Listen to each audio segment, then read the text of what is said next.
Now we'll come back. And record, right? Getting ready to. Yeah, go ahead. All right, cool. We're good. Okay, it's taking everything away. I'm not. Yeah, we're live. All right, cool. Okay, We're good. hold on just a moment out there, guys. I'm having difficulty returning to Yeah, we're live. our regular Zoom. There it is. Okay. Our regular Zoom. Yeah. There it is. Okay, I heard recording in progress. Wonderful. So good evening, everybody. I would like I want to welcome you a, to the Wish Alliance Cosmic Conversations. Tonight, we have a wonderful presentation for you. We have speakers Phil Gruber. We also have Marina Seren, and we are going to learn about the keys to ascension and humanity's lost history. But before we begin our presentation, I want to introduce Neil Garr. Neil is the founder of the Portal to Ascension. And Neil, if you go ahead and take it away. Cool, thank you. I think it's Let me just mute this individual here that seems to be talking. There we go. All right. Hello, everybody. How are you all today? Neil with Portal to Ascension. Welcome to the PTA family. So good to be with you all. I'm going to share with you an event that you may have seen because we've been sharing it the last couple times on the Portal to Ascension channel here, which is the Watkins conference. But first, I'm going to do a poem that I wrote actually 20 years ago that I haven't even read for like at least 15 years probably. But I was going through my archives right now, and here we go. But what I would love for everybody to do is just to get comfortable, all the participants in the Zoom room, and also everybody tuning in on YouTube and Facebook. Just get comfortable whatever way you want, and we're going to take a few breaths together and synergize our energies just so that we can really just harmonize ourselves and be at this coherent frequency to be open to the information that is going to be shared today. So go ahead and make sure you're in a comfortable position. And when you're ready, you can close your eyes and just breathe normally. Just breathe normally. Continue to breathe normally. And now on the next inhale, we're going to take a deep inhale in. And exhale, either make a sound or sigh or however you want. Exhale out. Another deep, deep inhale, filling up your lungs. And let's all make a little noise when we exhale now. Exhale.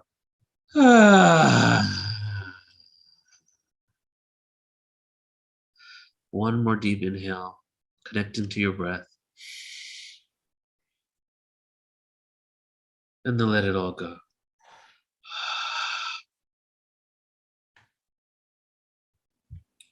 So this poem here is called The Messengers. The angels are singing. Do you protect me?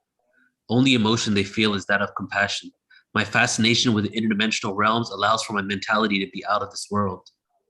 The ascended masters send messages of clarity, affirmations that we are free and have complete control of this reality, continuously shifting. We have all we need. Nothing is missing.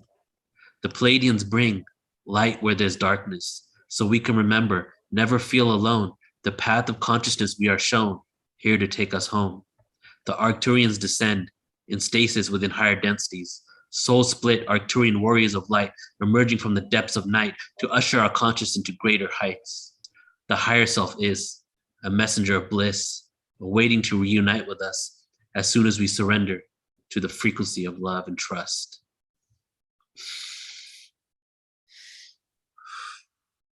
And with that, we call in all of our guides, the spirit guides, all the benevolent ET races in order to support us in this transmission today. And I'm going to go ahead and share my screen now. All right, so we have an event coming up, everybody. We have a lot of events coming up, actually, but this one is something that Alan, myself, and Sheila are working on. This is the second annual Watkins conference, 2-day online conference. The first one was 3 days. And it was really a milestone. Even it was the beginning and it was the milestone in the productions that we've done together. And we're basically 365 days later from when we started creating events together. And we're now starting with the series of this year. And it's going to be on January 8th and January 9th. And I'll just read a little bit, just the description here, and show you some of the speakers. And Sheila and Alan, you know these individuals, so you should jump on when we go through the speakers here. But actually, let's talk about the intention of this event. This online gathering will explore the depths of the cosmos, a true galactic history, and the cosmology of the soul. The intention is to inform and shed light on paradigm-shifting topics that can empower the world through awareness shared by Watkins. So it's a very diverse event. Even though we're specifically calling in Watkins to actually present here, all of them have been gifted with different types of abilities, skills, downloads, remembrance. So with these individuals that are Watkins or have Walking connections, there's going to be a huge range of information, just a download of, just the whole cosmos in general, dimensions, what the soul is, who we are as people, and what this really means for our future. And we have 12 speakers altogether. There's 3 MCs, which is Alan, myself, and Sheila. And this is 2 days. And we're going to have a panel on each day. And the panel, just like all the events these days, are going to be streamed on the YouTube channel. And to sign up for this event or just to know more about it, go to portal2ascension.org, put in your email address put in your name and email to be signed up to the newsletter. But to go to this event page, you just go to portal2ascension.org, online events, and it's like the 4th or 5th event down there. Just scroll down and you'll see it. And of course, we have Phil Gruber, who is going to be presenting today as well. He's going to be one of these presenters. And let me hand it over to you, Sheila. Do you want to maybe mention some of these speakers here, what you're excited for? Absolutely, happy to.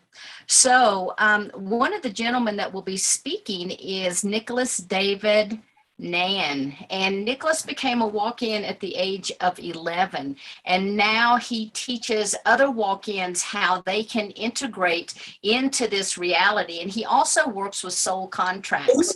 Then we have Diva Grace, who is very connected with Gaia. She's connected with the goddess energy, with all of the star energy, and she works within the crystalline grids, travels across the United States, and begins to activate various grids and provides blessings to the earth. Then we have Claire Candy Hughes, and she is a angelic walk-in, and she has a wonderful story to share with us. We have Karen Swain, and Karen she's not a walk-in per se, but she works with all of her guides and her councils, and she has interviewed countless numbers of walk-ins. And so she's going to be sharing some of her insights about walk-ins with us. We also have Zoe Pennant, who goes by Sage Oneness. And if everyone could please kind of mute your mic, please. So Zoe is kind of new. She's just coming out. She channels and has been working with her guides for many, many years. She's going to do some channeling for us, and I'm really excited. I'm just getting to know Zoe. Next, we have Jaden Fox, and Jaden has been a walk-in for years as well. And as a matter of fact, he's had several different walk-ins to come in and out of his life. And each one has infused him and left him with more and more knowledge. And he, much like David, also works with the integration of the walk-in. William is very interesting as well. And William has transcended all of the lower earthly, if you want to call it, vibrational frequencies. And when you hear him speak, you know that he's otherworldly. He has a message that is very clear for us. James is also a new friend that I've just met through Bridget, as a matter of fact. So thank you, Bridget. And James is a very interesting walk-in. He's going to share and channel, and he provides healings as well.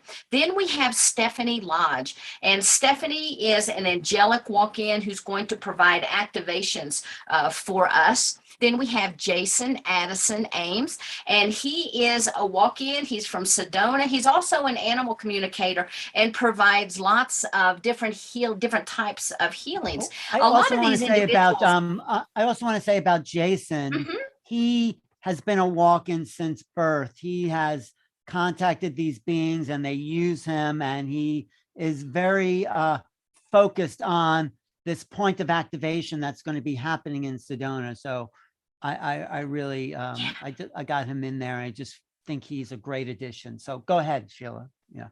Yeah, and so that's all of our speakers. As you can see, we have got a very diverse lineup for you. There's going to be lots of activations. There's going to be lots of information. And who knows, when you hear the resonance of each individual's voice, it could very well wake something up in you, and you discover that maybe, in fact, you're a walk-in as well. Yep. And then we have 2 panels as well with other guests that aren't even going to be presenting during it. So not just those 12 individuals there, but we also have Agi Nos is going to join us, Omar from Watchers Talk, and we also have Rob Yox. And then day 2, we have the panel. Do you want to briefly just speak about the panel on day 2? And then we'll close it up here for this. Sure. The panel of day 2, Marina is going to be on it. We have Bridget. We have quite a few individuals who are going to share information about their real-time experiences of either receiving downloads or working with their galactic families, going on to the ships. We have Emma Louise Living Soul, who was in our conference last year, who is a walk-in, and she came in and has her memories from being on a different planet and leaving that planet, coming to Earth, hovering above the body of a little girl, and she remembers how that exchange took place. The interesting thing about Emma is the very next day, even as a small child, her hair color had changed and her eyes had changed, and everyone in her family knew that there was something different. And so if you're experiencing all of a sudden having these feelings of being different, if you're looking different, if all of a sudden you quit your job, you're going out for a sojourn, you don't know really what's happening to you, you might be a walk-in. So please join us and hear the stories of all of these other walk-ins, because you may have things in common with them. And like I said, just the resonance a lot of time of walk-ins' voices, people will have immediate remembrances. I know that's happened with a lot of individuals that I speak to. They just say, wow, after having a conversation with you, all of a sudden I started having these downloads, I have these memories, and guess what? I'm a walk-in. So we have lots of walk-ins coming to the planet right now. Yeah, so just one last way on just to tell you guys once again how to register for this. Firstly, it's every single year for the last 6-7 years that we've been doing the webinar component. The first event of the year is always like huge celebration because it really sets the energy for the whole year. So this is our first conference of the year. So just the energy that we all have and cultivate when it's just like, the world has collectively agreed to start afresh and start new, right? So when we have the new year starts and then a week later, we're going to go right into this event. And as always, it's going to be a huge celebration. And again, this is how you sign up. You can either just go to the website here, put in your name and email, right? And we'll get you on the email list there. You get 3,000 hours of free presentations, remember, just by signing up. And then if you want to just sign directly for this event, you go to online events, scroll down. You see, there's a lot of great people going to be coming to Portal to Ascension. So, and boom, right here on the bottom of the first page, just click that, the Watkins conference. So definitely hope to see some of you there. And then for everybody on YouTube, go ahead and click subscribe, because again, we're going to be doing the panel at the end of the day. All right, that's it from me. great. Awesome. Okay. So now let's go ahead, Alan. Let's turn it over to you. Alan, of course, is the founder of New Realities. He's been sharing the stories of thousands of people for years and years. And, you know, we're so lucky to, for the Wish Alliance to have such wonderful partners as Neil and as Alan. We really appreciate the support and we love everything that you're doing. Alan also has his new book, Making Contact. If you haven't checked it out, please check that out. There you go. Mm-hmm. And so, Alan, you are, you know, you're really one of the grassroots founders of this conscious evolution movement. So thank you so much for all the work you've done over the years. And I'll go ahead and let you now introduce our next speakers, or our speakers for the night. I may be one of the founders, but Phil Gruber, my old friend, has actually coached me on presenting, on being out there, on gathering knowledge. So Phil and Marina are two people I really respect, and their knowledge is on another level. So what we'll hear tonight is, Phil, thanks for advertising the book. Phil is just advertising. Actually, I just found out that Marina is mentioned in the book by Mary Rodwell. Did you know that, Marina? I didn't know. Yes, Mary Rodwell quotes you in this book about your starseed knowledge. So what we have coming up tonight is a really exciting show with two original geniuses that are here to present our next level of evolution, Ascension. And part of Ascension is discovering the lost knowledge.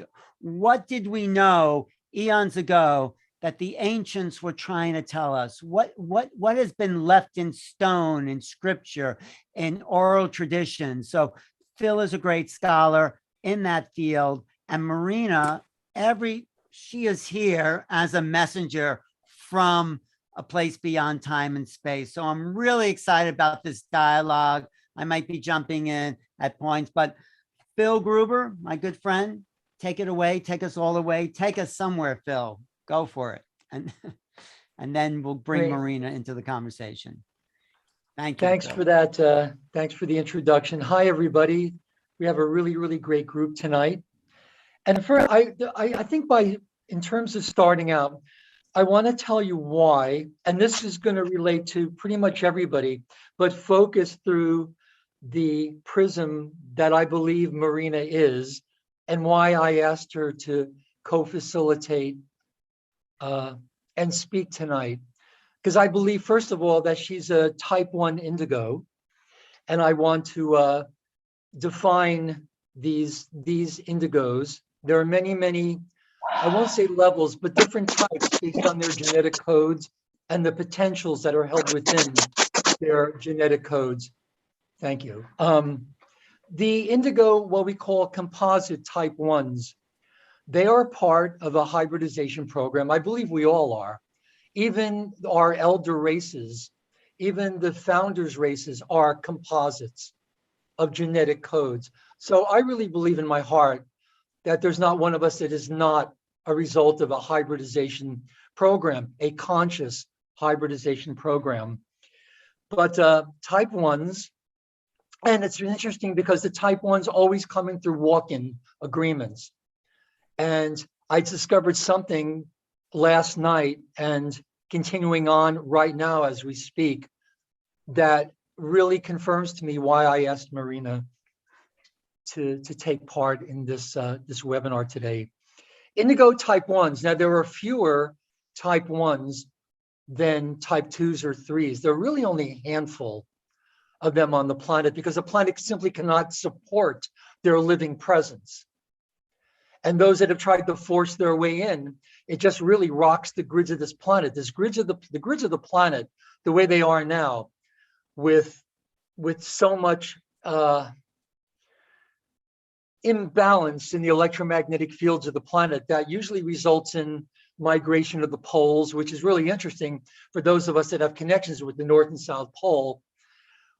It's a little bit challenging sometimes when you have imbalance in the electromagnetic grids of the planet that cause sometimes full magnetic pole reversal, but certainly migration of the poles. But indigo type 1s, they are part of a hybridization program, an Orifeme human. We'll get into the aura theme because it's part of our lost history and part of our ascension process. The Orpheum human hybrids are here to serve, they're serving to accelerate and expedite reaching a critical mass of what's called the diamond sun DNA matrix within our gene pool.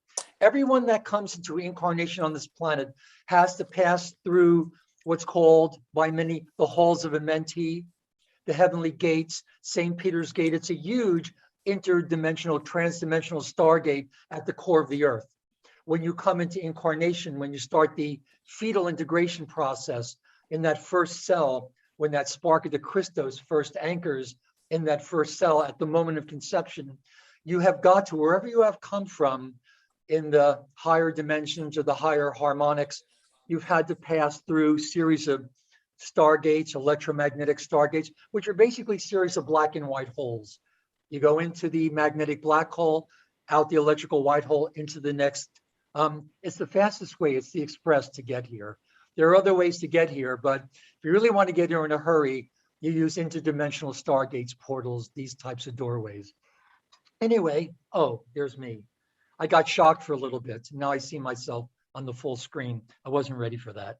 Anyway, the diamond sun DNA matrix is the 12 strand, what we call the silicate matrix that all humans were endowed with in our creation. And before I go any further, there are multiple creation stories and multiple levels of creation. I think Marina, you're going to talk about the Anunnaki story and the Anunnaki through the Anunnaki viewpoint. And that's very, very valid.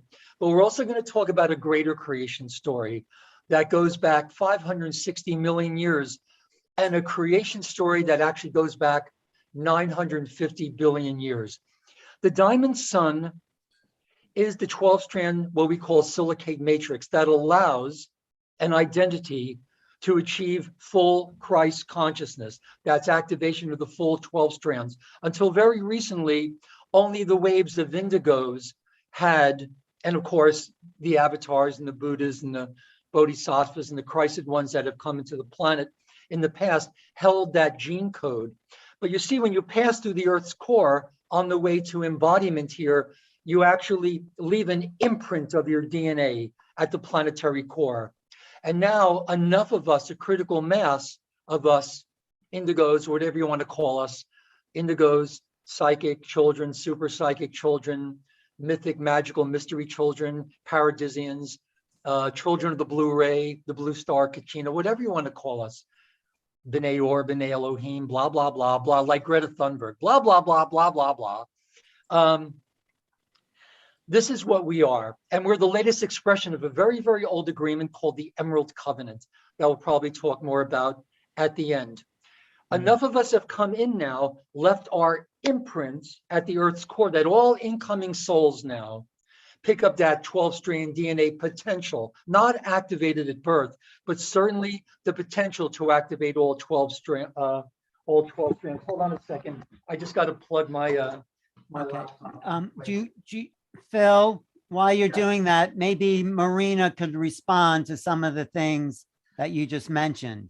Or do you Just give me another minute because I just want to okay, go finish ahead, with the go type ahead. 1 indigos. Okay. All right. Yeah, yeah. So type 1 indigos basically have what's called an emerald order or a theme 48 strand emerald sun DNA matrix. Normal indigos have that 12 strand potential.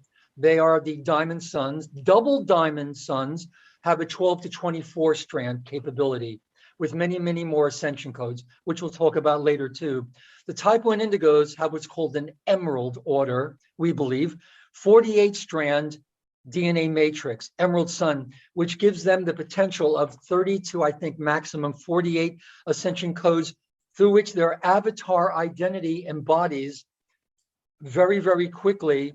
And the consciousness may expand all the way out of what we call the time matrix, all the way out into ascended mastery. For it is the ascended master levels that we basically all came, but how many of us come with our memory intact of the journey? And I think a lot of us are teachers because we have that open memory, or we were taught how to do this. Type 1 indigos always come in through walk-in agreements. Always the type 1 indigos always through walking agreements where a smaller soul essence from their own oversoul or archangelic collective begins the incarnation process to increase the frequency in the body. And once the DNA is sufficiently activated, then the original soul walks out, usually starting at 12, but normally at about 14, 15 years old. That Marina will talk about later. Usually at about 15, but it starts the process at 12. And an avatar identity walks in, transfers the spirit essence into their bodies to awaken to fulfill its world service contract. Type 1 indigos always have advanced psychic and occasionally direct manifestation abilities, usually have physical contact with elder race families in childhood, and have that core life purpose of advanced planetary grid work. Marina, like a lot of you out there, since we were children, we asked about our origins. We asked about the nature of time and the structure of time and the physics and metaphysics of consciousness, right? And creation. I mean, it's a weird, normally children ask their parents, where's my toy? And we're asking about the higher physics of consciousness. That's a very challenging question for parents to get, We're not asking for our rattles, we're asking to the secrets of the universe, at very, very small ages. And our core life purpose is advanced planetary grid work. We're sensitive, we're so sensitive to everything. And we often remain detached from human issues to focus on our service contracts. And I will tell you, all indigos hold great love for the planet and all life forms, but we seem to have the indigo type 1s and type 2s, which I think I am a type 2. We have a love of humanity and this planet and this world and all creation that really knows no earthly bounds. Everybody here had that feeling, Alan, all of you, when your heart just expands to the point where you just can't contain it in one body anymore. And you just want to give everything and share everything. And that's also a reason for us that we sometimes detach from human issues. We're just so sensitive, and but we just hold this great, great, great love that can barely be expressed, Alan and Marina. Thank you, Phil. Beautiful. I just want to ask Marina, does that resonate with you? Do you remember your journey and your moment of awakening and walking in from the star seed soul level? Talk about your experience. Well, to be honest, I'm not aware or sure if I do have a walk-in agreement. Right. But I resonate with the rest of the information that he shared about the DNA blueprint and the 12 strands of DNA and the characteristics, especially when he mentioned like direct manifestation abilities, because actually one of the ways that I get information, that I can drive information from my higher mind or other dimensions is through synchronicity.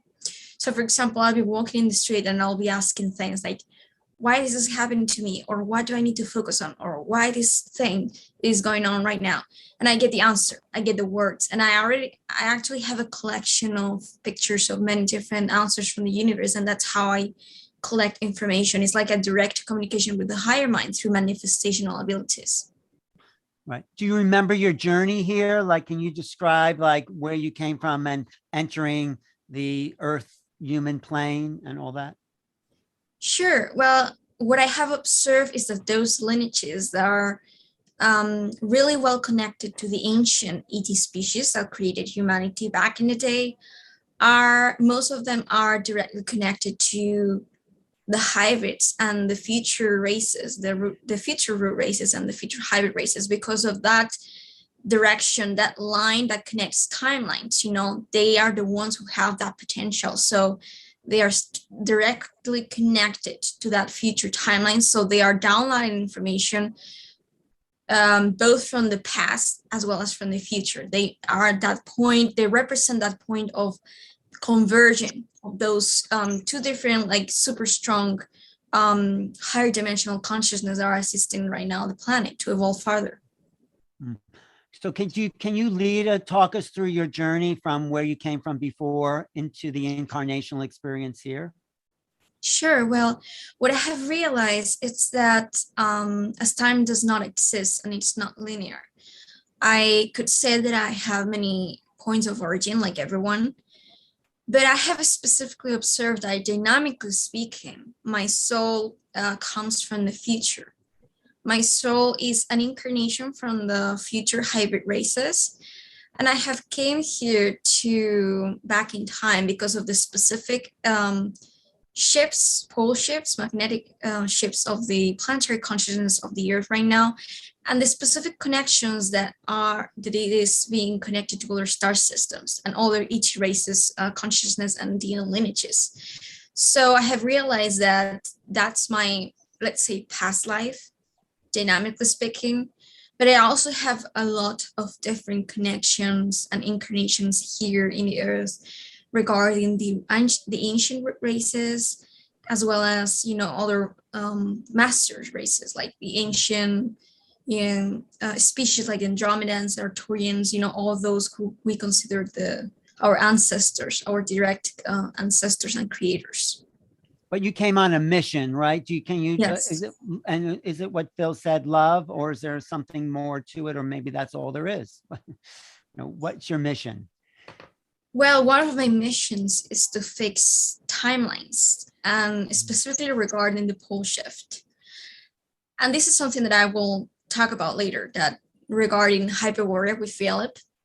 One of the most interesting things is that when I was making my shift towards awakening, the very first downloads that I will receive, it's that there was something going on with the pole, that it will mean a catastrophe if it wouldn't be fixed, if we wouldn't align with the highest timelines.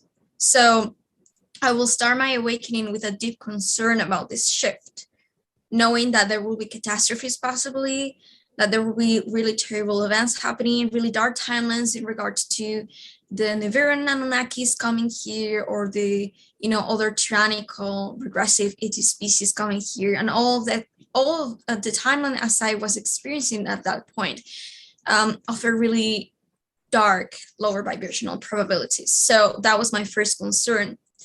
But as I continue my awakening and I started receiving more downloads from my family, my star family, and from my higher mind, and I started to transmute all this darkness that was projecting from our own DNA, these timelines, I observed how those, let's say, potential dangers were being fixed to the point in which we will align with a planet that will experience a more positive transition, like pole shift, to a new version of Earth, a new version of humanity.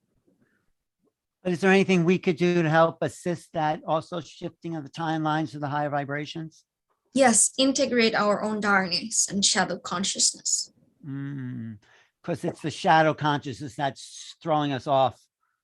It is, because everything is a projection of our own genetic matrix, of consciousness. It's really like the language of consciousness, genetics. And do you feel guided all the time from those higher beings to work through you and with you?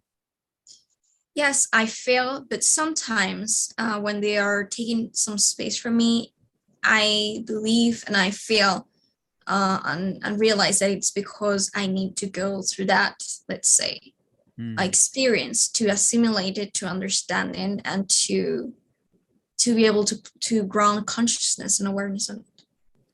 Right. Sometimes you go through some of the dark night of the soul and you definitely don't have the help that's when you really need it, but that's to make you more connected to the human realm, huh?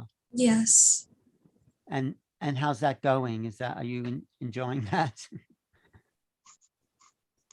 I mean, anything you want to say about the human experience that was surprising? Well, not really surprising as to being a human, because again, evolving forward, it's about embracing more that idea of being human, So what it was rather surprising, it's how the idea of human, it's so suppressed. It's so disconnected from its true nature. So when we talk about us, starseeds, high risk, etc., coming here, many people just assume, associate that with becoming more extraterrestrial, more ET, which in a sense it is, because humans are hybrids. So we become more of our own nature. We become more ET, more connected to those extraterrestrial civilizations. But the idea is to kind of like blend it in a homogenic, let's say, format, so that we activate our highest potential. We embrace our own true nature, the nature that we were created as. Beautiful. Phil, is it possible that Marina came in at such a high vibration that she didn't need to walk in, but there was just the frequency in the body that need to be potentialized, realized? Well, we have a birthing schedule. We got this information a long, long time ago that there would be 6 what we call silent ascension avatars that would start to come in the late 90s. But with Marina also, she's right, not necessarily through walk-in agreements. There are exceptions. There is something called contract bonds and what we call Paladorian birthing contracts. And they are high. The spelling is Paladorian, Paladorian. You're like an interdimensional lawyer, you know that? You think so? Should I take the glasses off? Yeah, no, you're fine. Go ahead. They're high-level soul agreements entered by the parents' oversoul identities in cooperation with the oversoul identity of the child they're going to birth in. This is very, very important. In fulfilling these contracts, if you are one of these children that have come in through these Paladorian birth contracts, the parents received acceleration of their genetic blueprint. They had to. In order to actually birth these children in, they have to have some genetic advancement or else they would lose the child. And this is what the cause of a lot of these miscarriages and stillbirths and sometimes abortions that are orchestrated on the higher levels, that the parents, or especially the mothers, felt that they couldn't carry the baby into full term, or they hadn't cleared enough of their karmic miasmic imprint. Because if they don't do that, the child would come in maybe handicapped. Even in the Pistis Sophia, Jesus talks about how he chose his birth mother. It's very, very interesting. And he relates to his disciples through Mary Magdalene, because let's face it, the male disciples were clueless, absolutely clueless. And I still feel to this day that he chose the male disciples because of their wives, that he couldn't enlist the wives directly, but if he brought the men in, the women came, and the circle of Marys was much more powerful, understood really the teachings at a much more deeper level. Jesus said when he scanned the earth looking for a birth mother, he was looking for a virgin. When you go back to the original Aramaic Canaanite, virgin means a creative energy, a female for the most part, that lives in a state of innocence. In other words, one that doesn't have any karma, because what good would it have done to fulfill the purposes through which all avatars and Buddhas come in if they're going to be born through parents that haven't cleared enough of their karmic miasmic patterns? So the word virgin really means a creative energy that uses their thoughts, the gift of thought, in a state of innocence, that understands the Christos principles, that understands the attitudes and etiquette of spiritual mastery, even if they really didn't exhibit it on the planet. And I also understand the timelines. I think there's been a lot of messing around with timelines. I have a theory that, you look at like the Christ stories or a lot of things that have happened, and there seem to be alternative explanations or alternative interpretations. When we go back in time, which is not really advised unless you really, really know what you're doing, from that point, you can create artificial timelines or alternative timelines.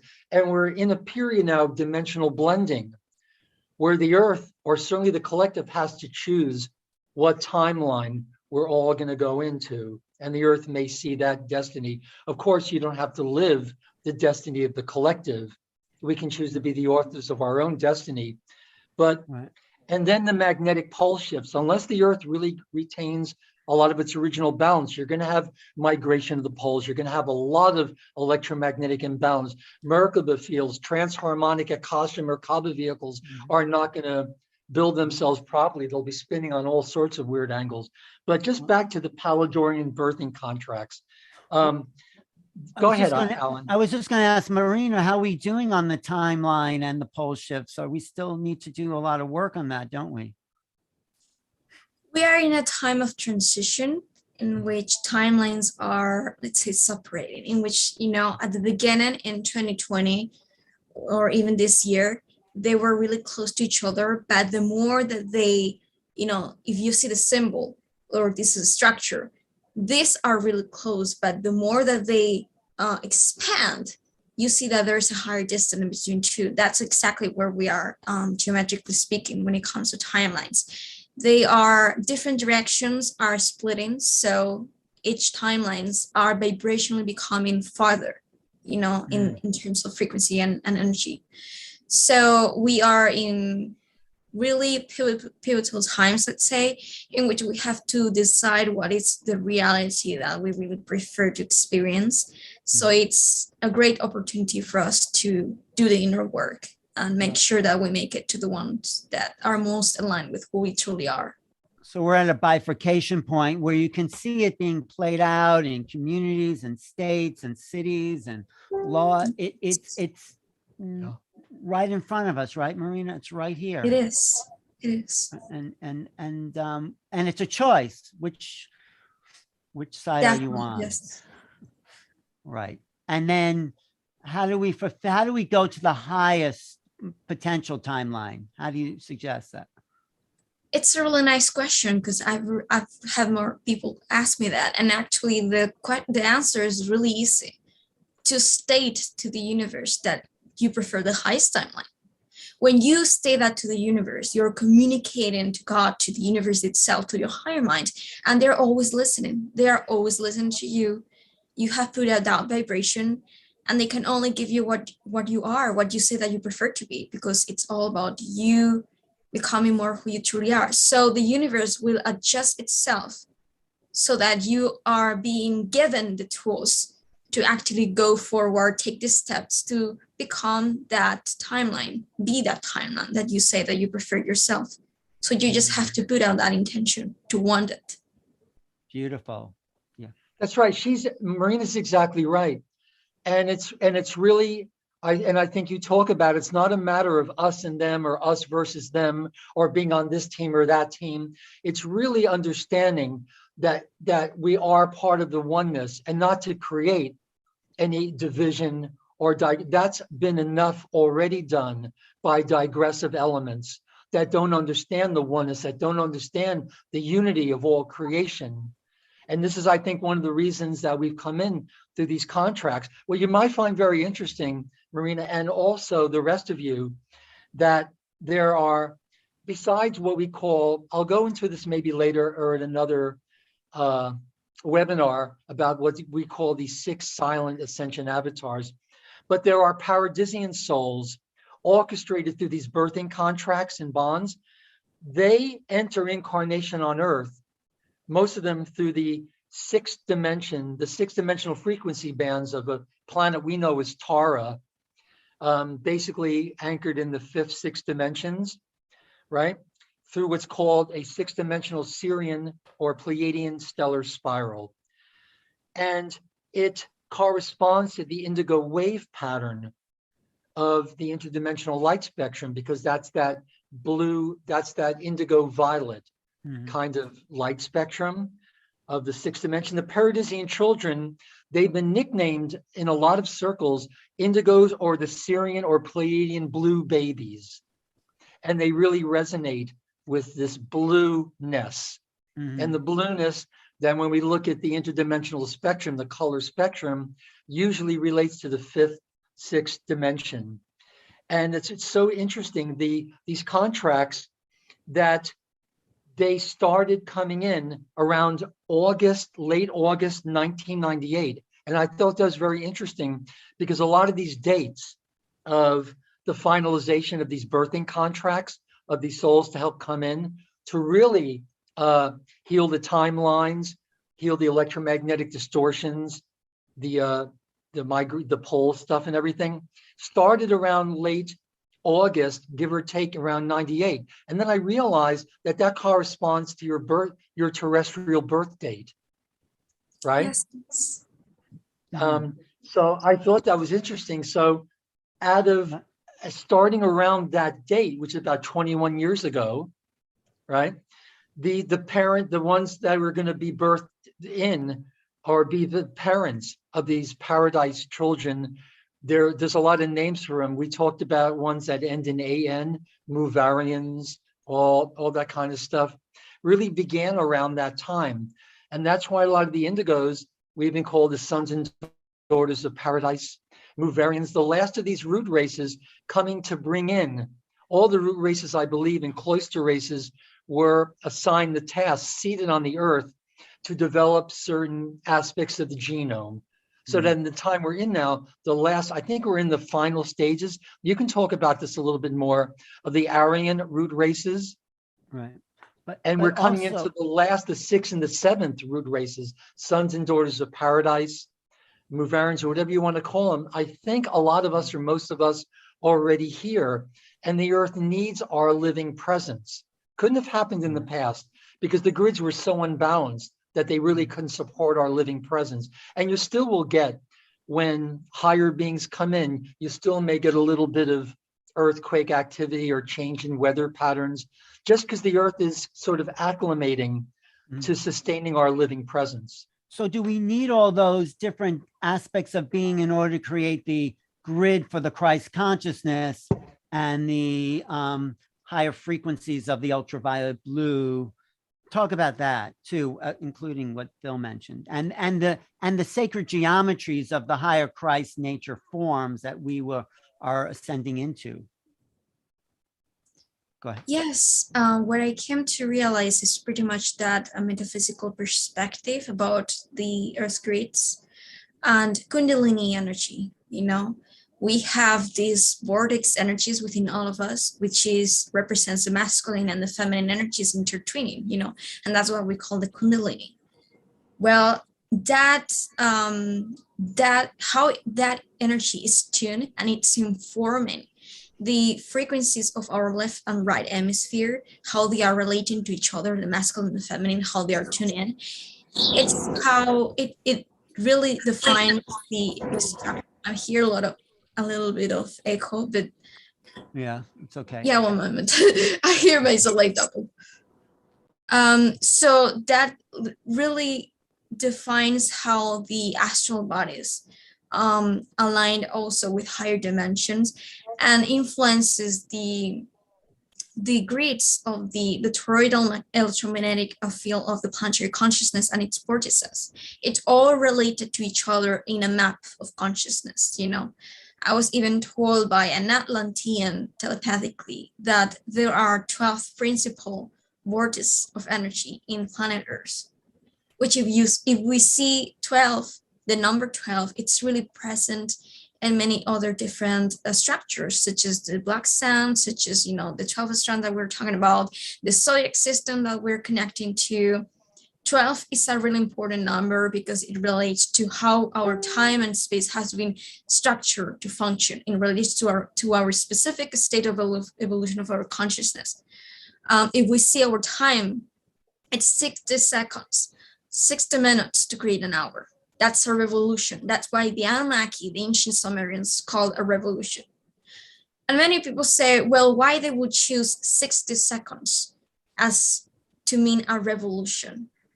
Well, it's 60 seconds and not 6 because 1 to 9 is the end of one revolution. 9 represents the end of a revolution. So it has to reach up to 60 so that the revolution, it's in function of the number 6. And the number 6, it's related to our own carbon-based DNA because we are in the 3rd density and we're shifting towards the 4th density. That's the time and space structure that we're experiencing, and that's the atomic structure that our consciousness is spaced in right now. But that's about the shift.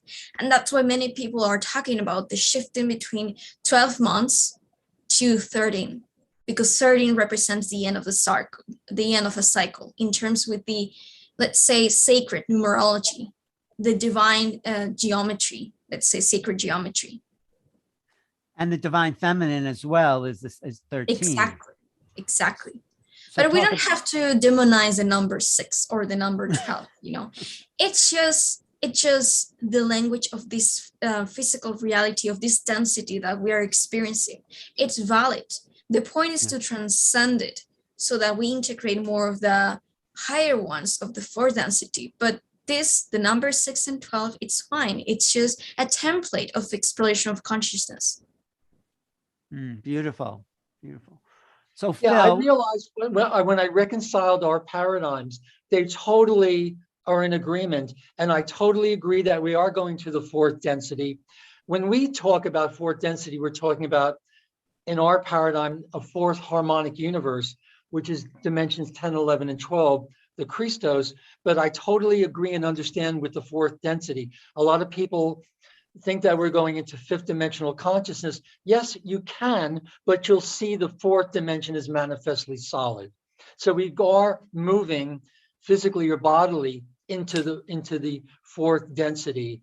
And I totally agree with that. The thing is, and it all is about the 12. There are 12 major vortices on the planet. We work with 7 of them. I think when we talked about the stellar bridge or stellar activation cycle, there are sets of central suns that are lining up. The orbital revolutions of these major central suns, Earth, Pleiadians, Alcyone, Rabizad, all these central suns, which at their cores are interdimensional stargates, they line up, allowing these higher frequency or morphogenetic waves to come into the planet. What was I going to say? Oh yeah, but and we work with the 7 vortices on the planet. Just to review really quickly, first, we believe is the Painted Desert in Arizona. Sedona, secondary vortex, but very, very important. But the Native Americans I've talked to there, pretty certain it's in the Painted Desert, which relates to the first of the root races, the Polarians. Second, Jerusalem, Israel, which relates to the Hyperboreans I will talk about probably, hopefully, in a few minutes, that controls the emotional body of the planet. And it really is the central controlling grid of this first, second, and third densities. Very important, Jerusalem, Israel. Third was Tibet, or a little north of Tibet. That's the third. Fourth was Giza, Egypt, or is Giza, Egypt. Now remember, these stargates, these vortices are in their opening and closing cycles. These first started in about 87. Again, you have this time around 87, 88, where just amazing changes were happening on the planet.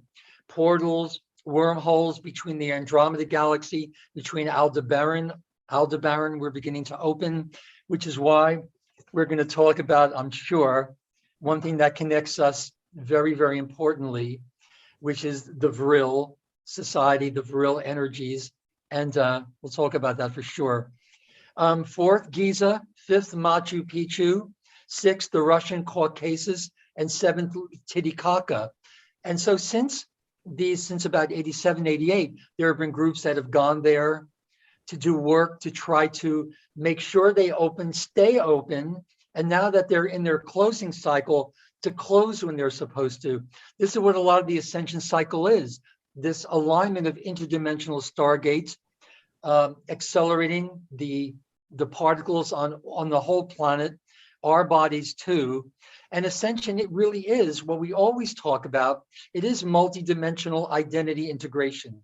It is expanding to and becoming integrated with your larger families of light. Soul angelic families, archangelic oversoul, Christos, rishis, ascended masters. This is the path, the evolutionary path of human consciousness is to ascend, is to be, as Marina talks about. I think it was in your podcast with Rob Vox.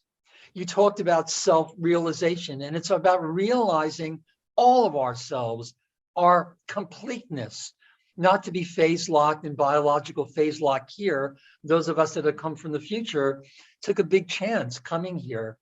We could have just stayed up there, but we always come in these ascension cycles when these stargates line up, when these morphogenetic waves come to the planet, when the electromagnetic fields of Earth and its higher dimensional counterparts, whether you want to call them Tara in the fifth dimension, all these higher and higher versions of Earth, higher heavens start to line up. But I just want to take a couple of minutes. And then there was those five, always in sets of 12 or sometimes 13, the hidden 13th usually, the 12 around the one in the middle, like Arthur and his knights or Jesus and the disciples or the circle of Marys. You get the five vortexes that relate, the seven relate to the seven root races, the seven vortexes on the planet. And they finished their opening cycles. Now they're closing cycles. They needed to open when they were supposed to, stay open, so all these waves can come in to start activating our genetics, clearing any karmic miasmic distortions.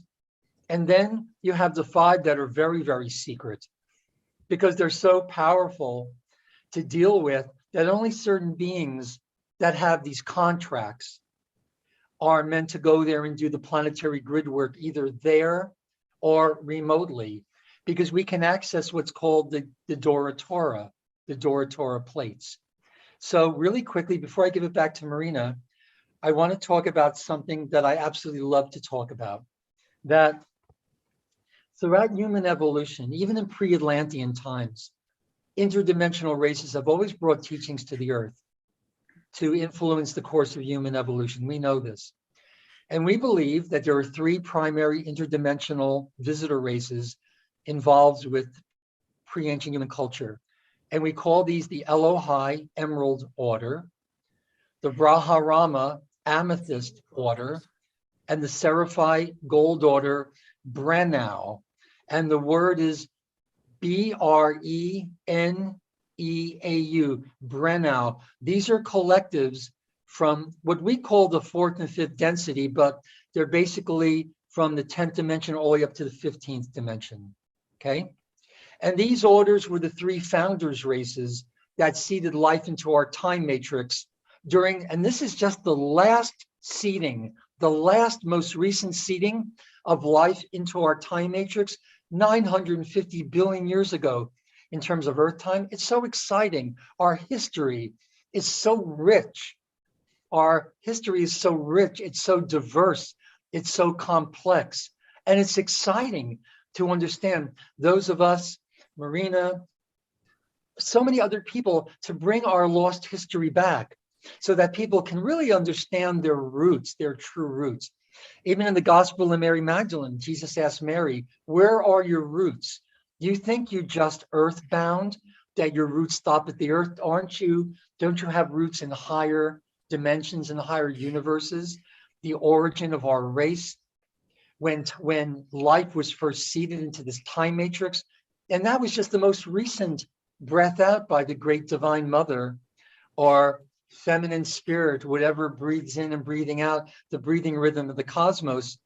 And this co-evolution agreement made between the Breneau races in seeding our time matrix, we call it the Emerald Covenant, 950 billion years ago, among these orders of what we call the Breneau. And they agreed to create various founders races to seed life into all the density levels, all the harmonic universe, and as Marina said, all simultaneous identities here in the angelic levels, in the archangelic levels, the avatar levels, the rishi levels, and the ascended master levels, to create peaceful co-evolution and ascension for all their stellar races, all their children and their children's children. And it seems that the Emerald Order were appointed as the original security team in our time matrix. And they were charged with ensuring safe and egalitarian evolution for all life forms and all the densities, and also employing the laws of natural unified field physics. The law of one, we understand as, yes, although the love and light, sure, but the law of one as a reality in terms of physics, understanding the physics of the structure of the cosmos. Because if you don't understand the structure, it's like if you don't understand the law, you're bound to violate it. Right. So this is why it was taught in all the ancient secret schools, physics, the physics and metaphysics of consciousness and creation, to maintain the structural integrity of not only our multidimensional fields, but the structure of the cosmos itself. Great. No, thank you, Phil. That's a lot to respond to. I know, Marina, but let's talk about the original laws of physics, the multidimensional aspects of their application as the root races, not just the Anunnaki, but many of them were planning for the best, I think, for human life on Earth and what happened. But go back, talk about what your knowledge of the root races even before the Anunnaki and what still has remained pure in our timeline to keep us on track. You know? Well, yeah, go ahead. Yes, well, it's pretty interesting because we have all these different angelic families being discussed as being part of our genetic makeup, which is the Nephilim, you know, the Elohim, the Seraphim, the Enoch, all these different lineages.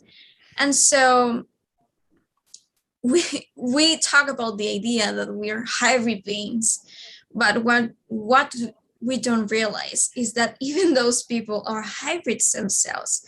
So it's all like a pretty much like a history that repeats itself so on and on in planet Earth and in the future. You know, we are like, that's why these beings have so much interest in us, not just because we are their, let's say, descendants, but because part of our how our own, let's say, species evolve, you know, forward in time, influences a lot their own timelines and their own genetics, you know, their own family.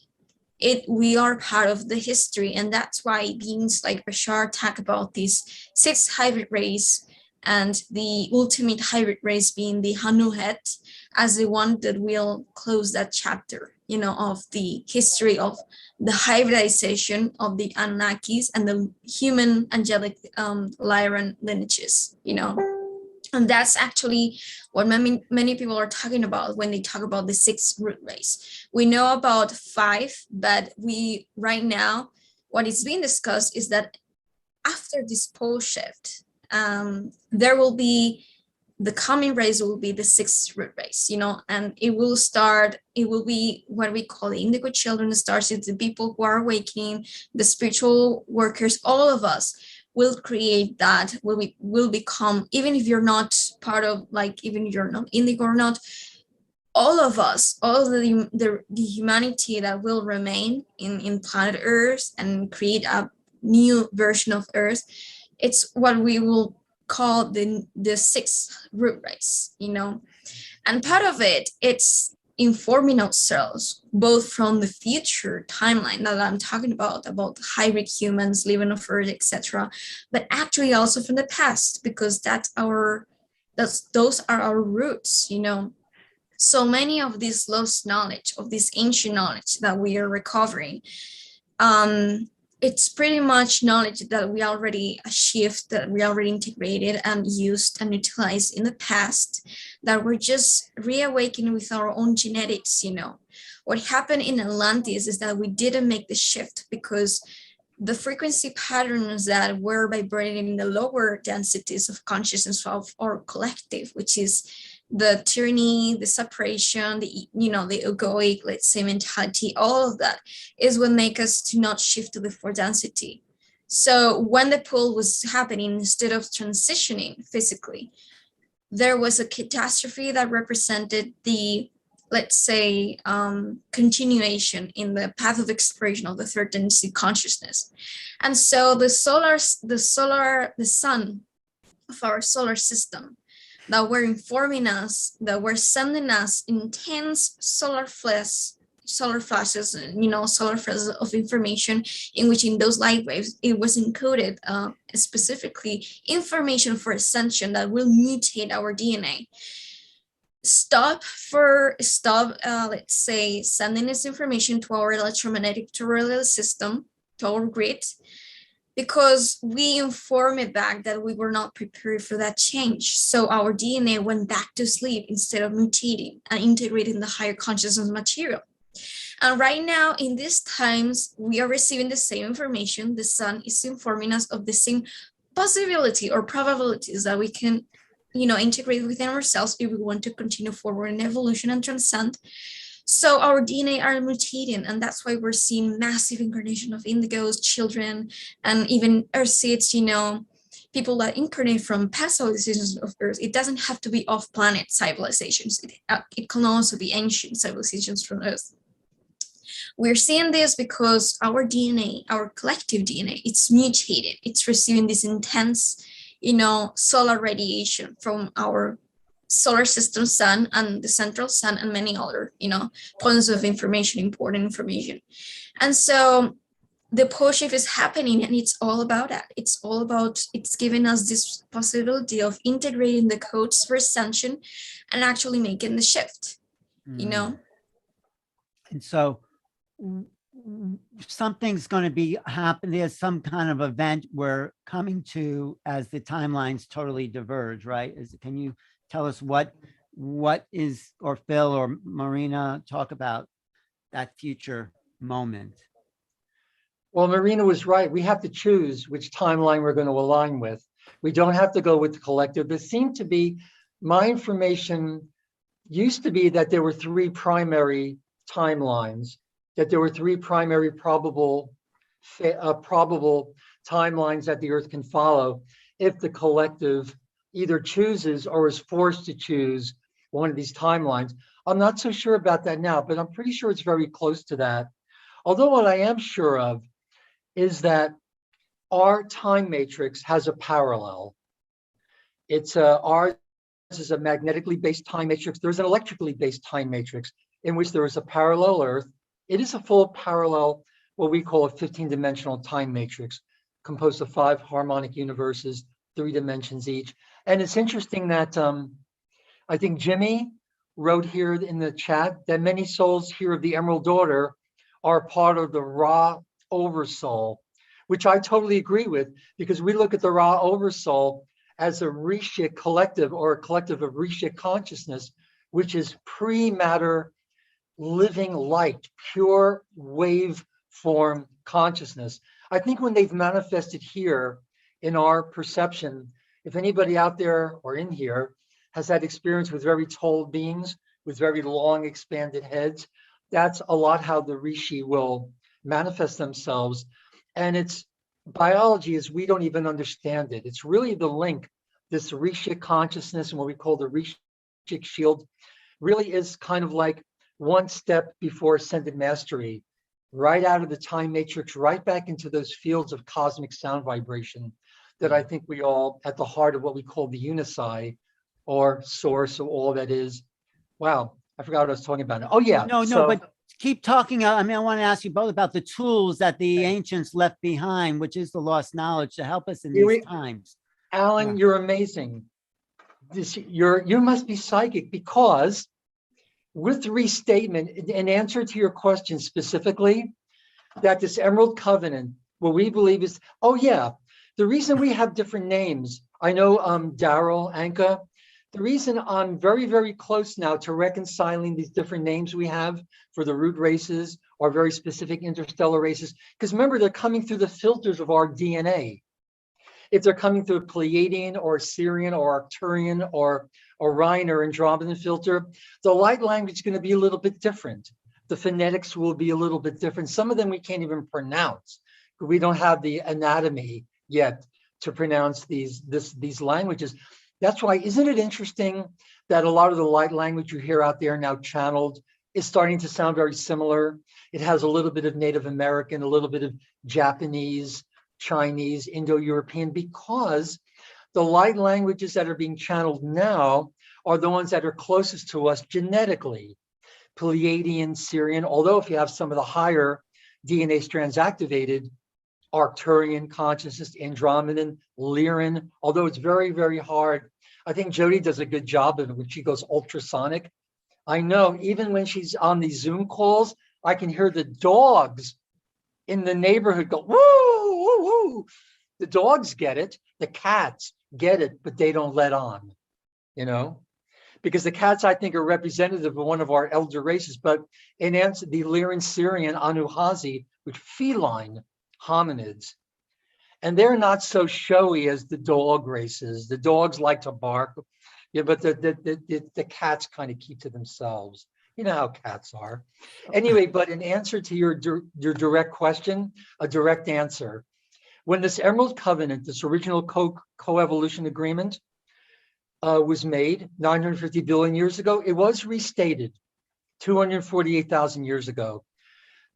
What we call the density 4, dimensions 10, 11, and 12 liquid light, Christos, Lyran, Anunnaki, and the Syrian Azurites, the blues of Sirius B, on behalf of the Breneau orders of the Ra Confederacy and the Rishi races, presented a gift to the Earth human races, those, and even those Anunnaki races.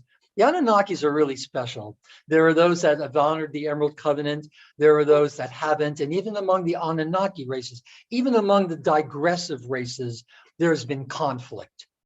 You know, we can talk about that another time or maybe later. But the gift was a massive library of information that detailed the entire history of our time matrix. Not only that, the physics of creation and the mechanics of operating the planetary Templar complex, and even the physical tools, the rod and the staff that were held within the Ark of the Covenant, they could actually manually reset the timing mechanisms of the stargates and time cycles and everything. Amazing stuff. Well, this gift was 12 small holographic discs, recorder discs, that many people call the Dora Torah, D-O-R-A-T-E-U-R-A, or the cloistered Dora Torah plates. And it's interesting, and this is the source of our knowledge. This is the source of a lot of magical knowledge, and I believe it is the source, the ultimate source of all the knowledge of our planet's history, the history of our time matrix. And I'm going to show you something for 1 minute. H.G. Wells knew about this. He knew about the Dora Torah. I'm absolutely convinced. Those of us that have been taught to access remotely, or some people that have been taken up on ships, or I think Marina and I think a lot of our experience have been in the astral, where we've learned a lot of and gotten a lot of our teaching and coaching and information, because it's a pretty safe place for them to just lower their frequency a little bit. And it's a place we usually go and sleep anyway. We usually go into some of the lower mid astrals. It's a kind of safe, kind of neutral zone. But watch this. To show you that H.G. Wells knew about the Dora Torah, here we, is this it? Okay, I'll have to wait a couple of minutes. I'll have to download it again. I wanted to show you a little bit, a scene from H.G. Wells' The Time Machine, the 1960 version, where Weena, one of the Eloi, 500,000 years in our future, takes Rod Taylor into this little room where she introduces him to the talking rings.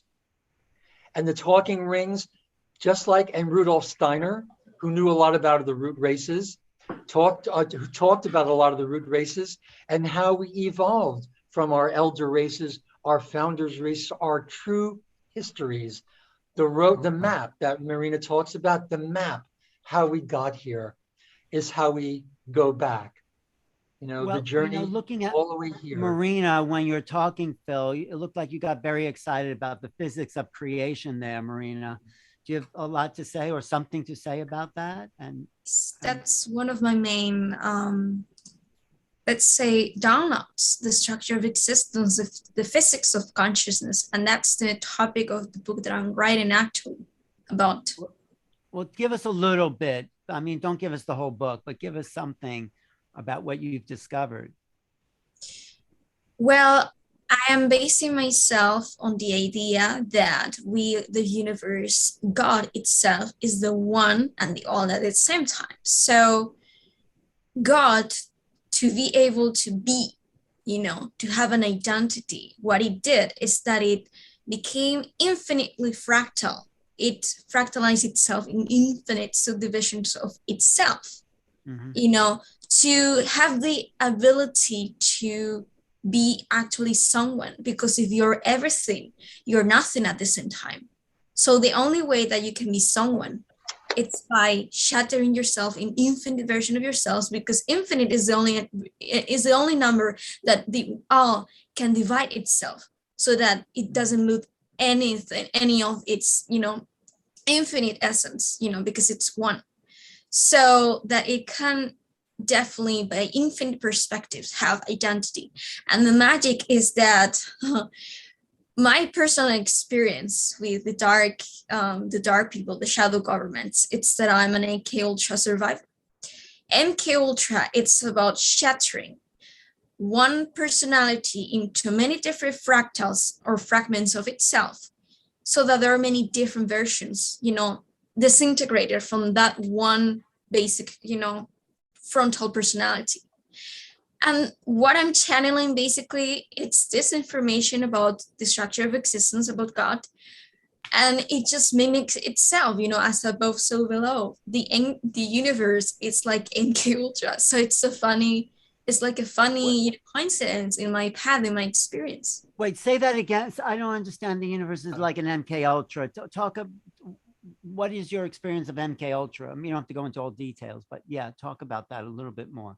My experience of MK Ultra, it's that I was shattered into hundreds of different personality alters of myself, so that I will experience myself as one individual as many different fractals, you know, many different versions, you know, but all coming from the same essence.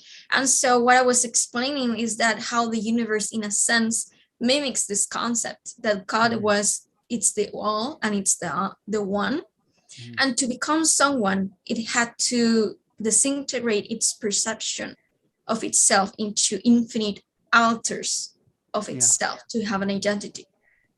Was that consciously MK Ultra's purpose, or was that something that you resolved yourself with in order to heal from the MK Ultra experience?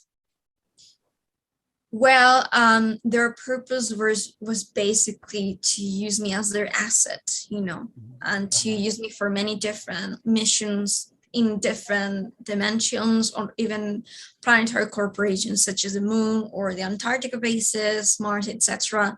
So that I wouldn't have to do it physically myself. I will have different personalities, program and train in different ways, so that each will, you know, perform a task at the same time. But you integrated them all and overcame the old MK Ultra kind of energies, huh? Well, I'm still trying healing, you know, aspects of it, because it's a really intense experience. It's really big. But yeah, basically I've been doing shadow work for 5 years, so I'm almost there, let's say. But doesn't the shadow work also help you become more human, understand the human? Yes, it makes me feel empowered, more aware of who I truly am, because MK Ultra is based in trauma.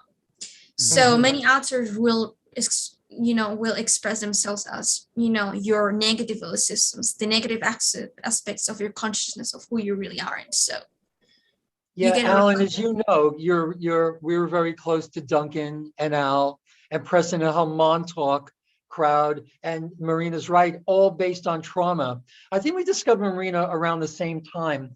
And I remember watching a podcast, I think you did, maybe it was with Alan or Rob, where I understood that you understood what I understood at 6 years old, but I didn't know how to use it. How can you talk about the fractal nature of time and, you know, and the fractal nature of consciousness to your parents when you're 6 years old? Is just you want to take it to a psychiatrist. Getting enrolled in gifted children's program wasn't enough, you know, but you understand that everything we do, we're constantly blinking off from everything to nothing. We're constantly blinking off matter, antimatter, particle, antiparticle, electrical and magnetic matrices. This is why I talk about the parallel Earth is already under a form of draconian one world order.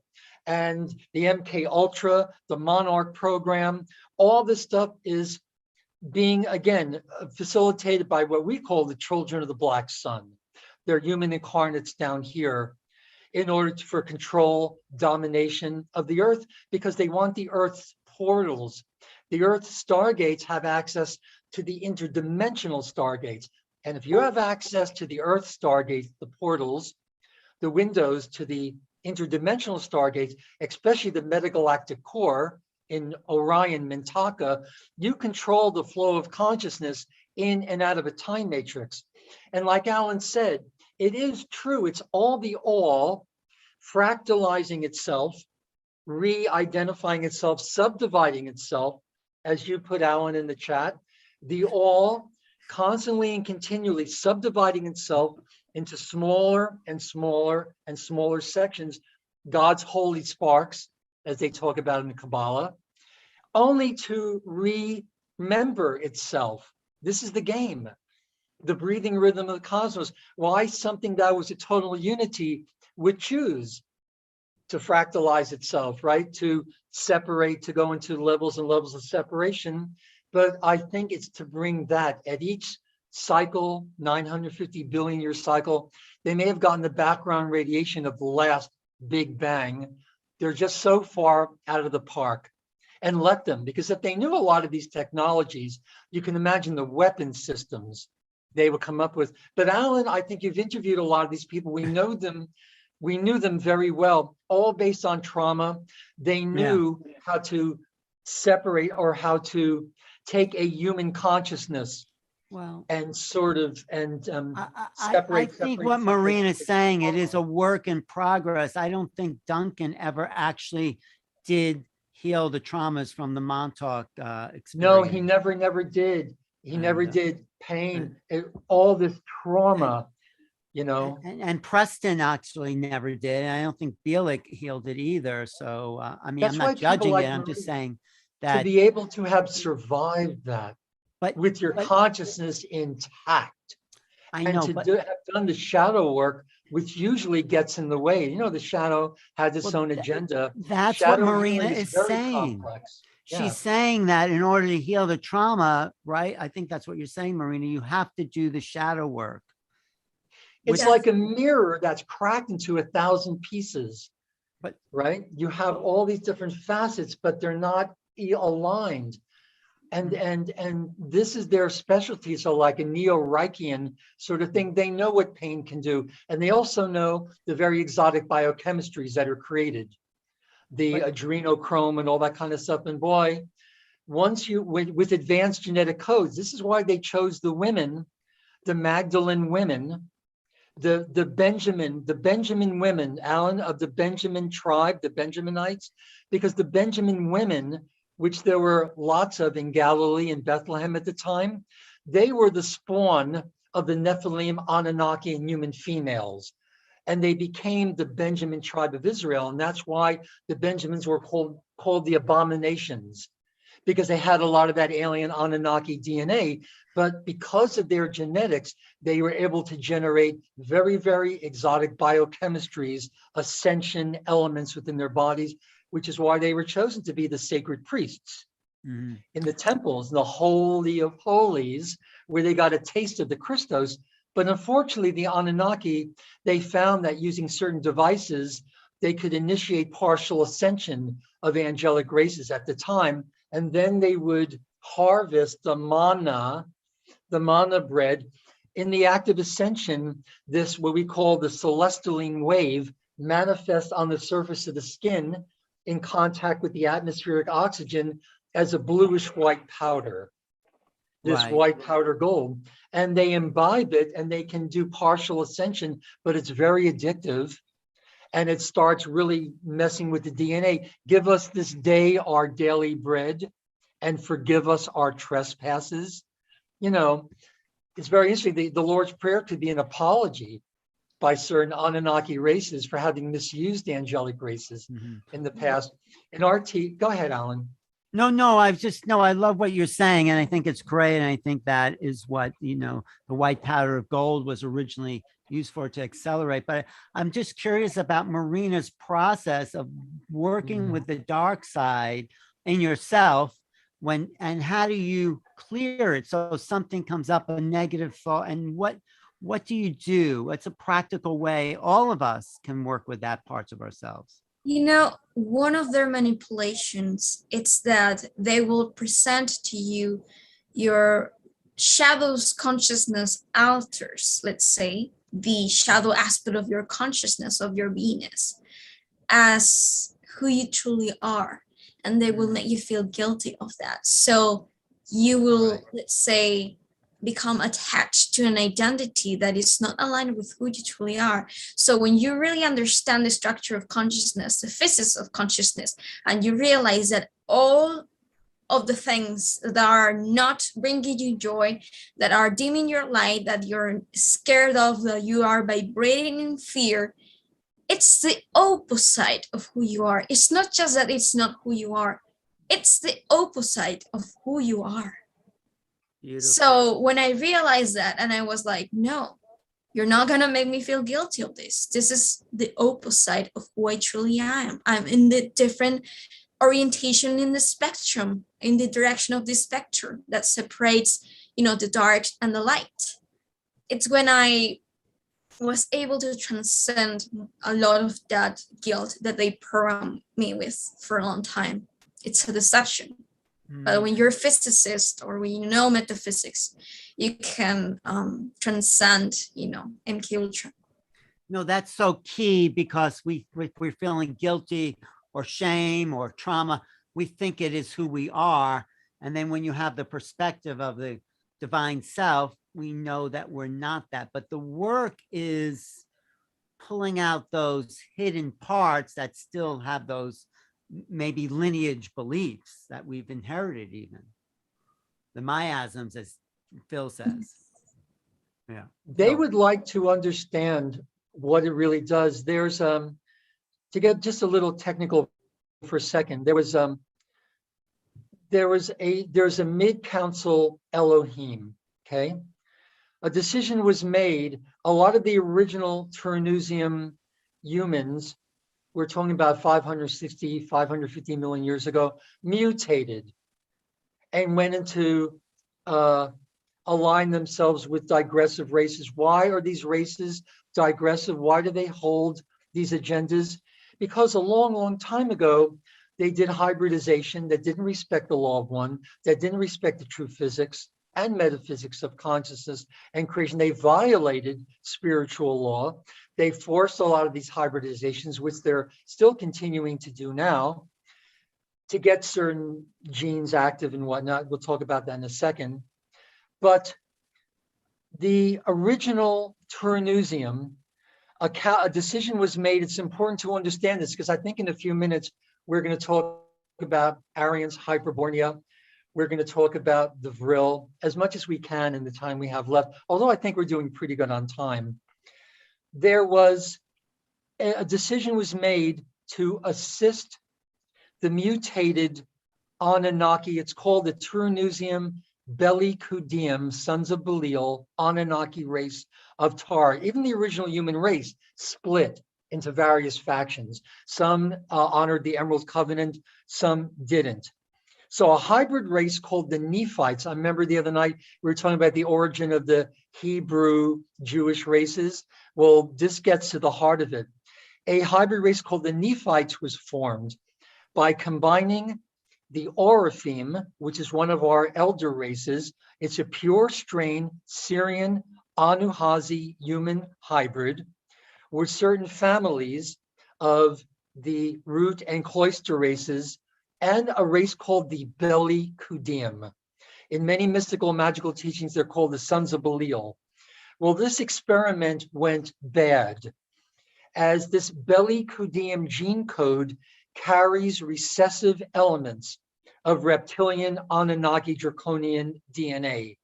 And this recessive Draconian gene that's organic to the incarnates of the Bellicudium races, what we call the ruby order, a lot of us, is the primary element that contemporary Dracos Zeta intruders seek in their human abductees. In other words, they choose their contactees and abductees because they are incarnates of this bellicudium matrix, this combining of the Orifeme, one of our seed races, with one of the digressive Anunnaki Tyrannusium races, because with that gene, presence of that Draconian DNA substrand allows the Dracos to either drive a human consciousness from their body, or, as Marina said, and very accurately, split it into multiple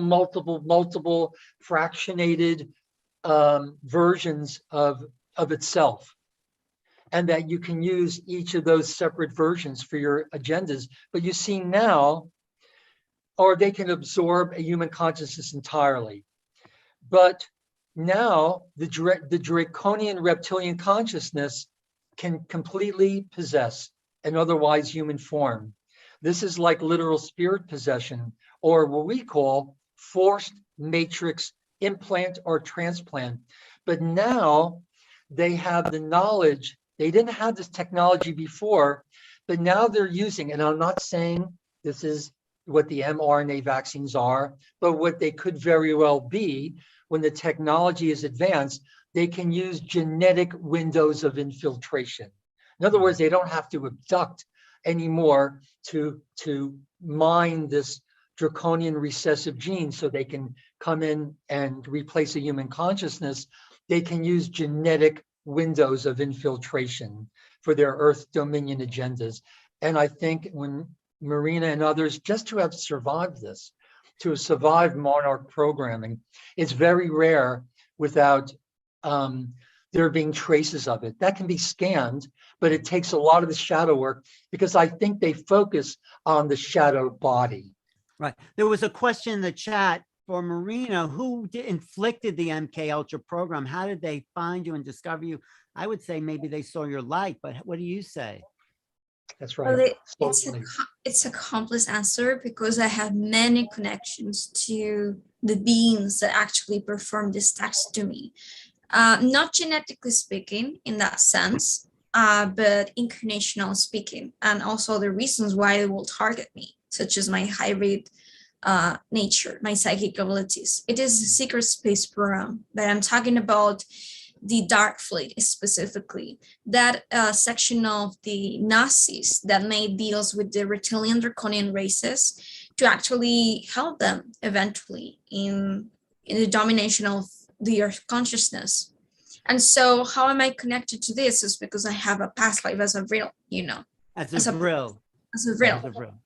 Another connection I have, it's because I have, my mother has Indo-Aryan lineage, you know.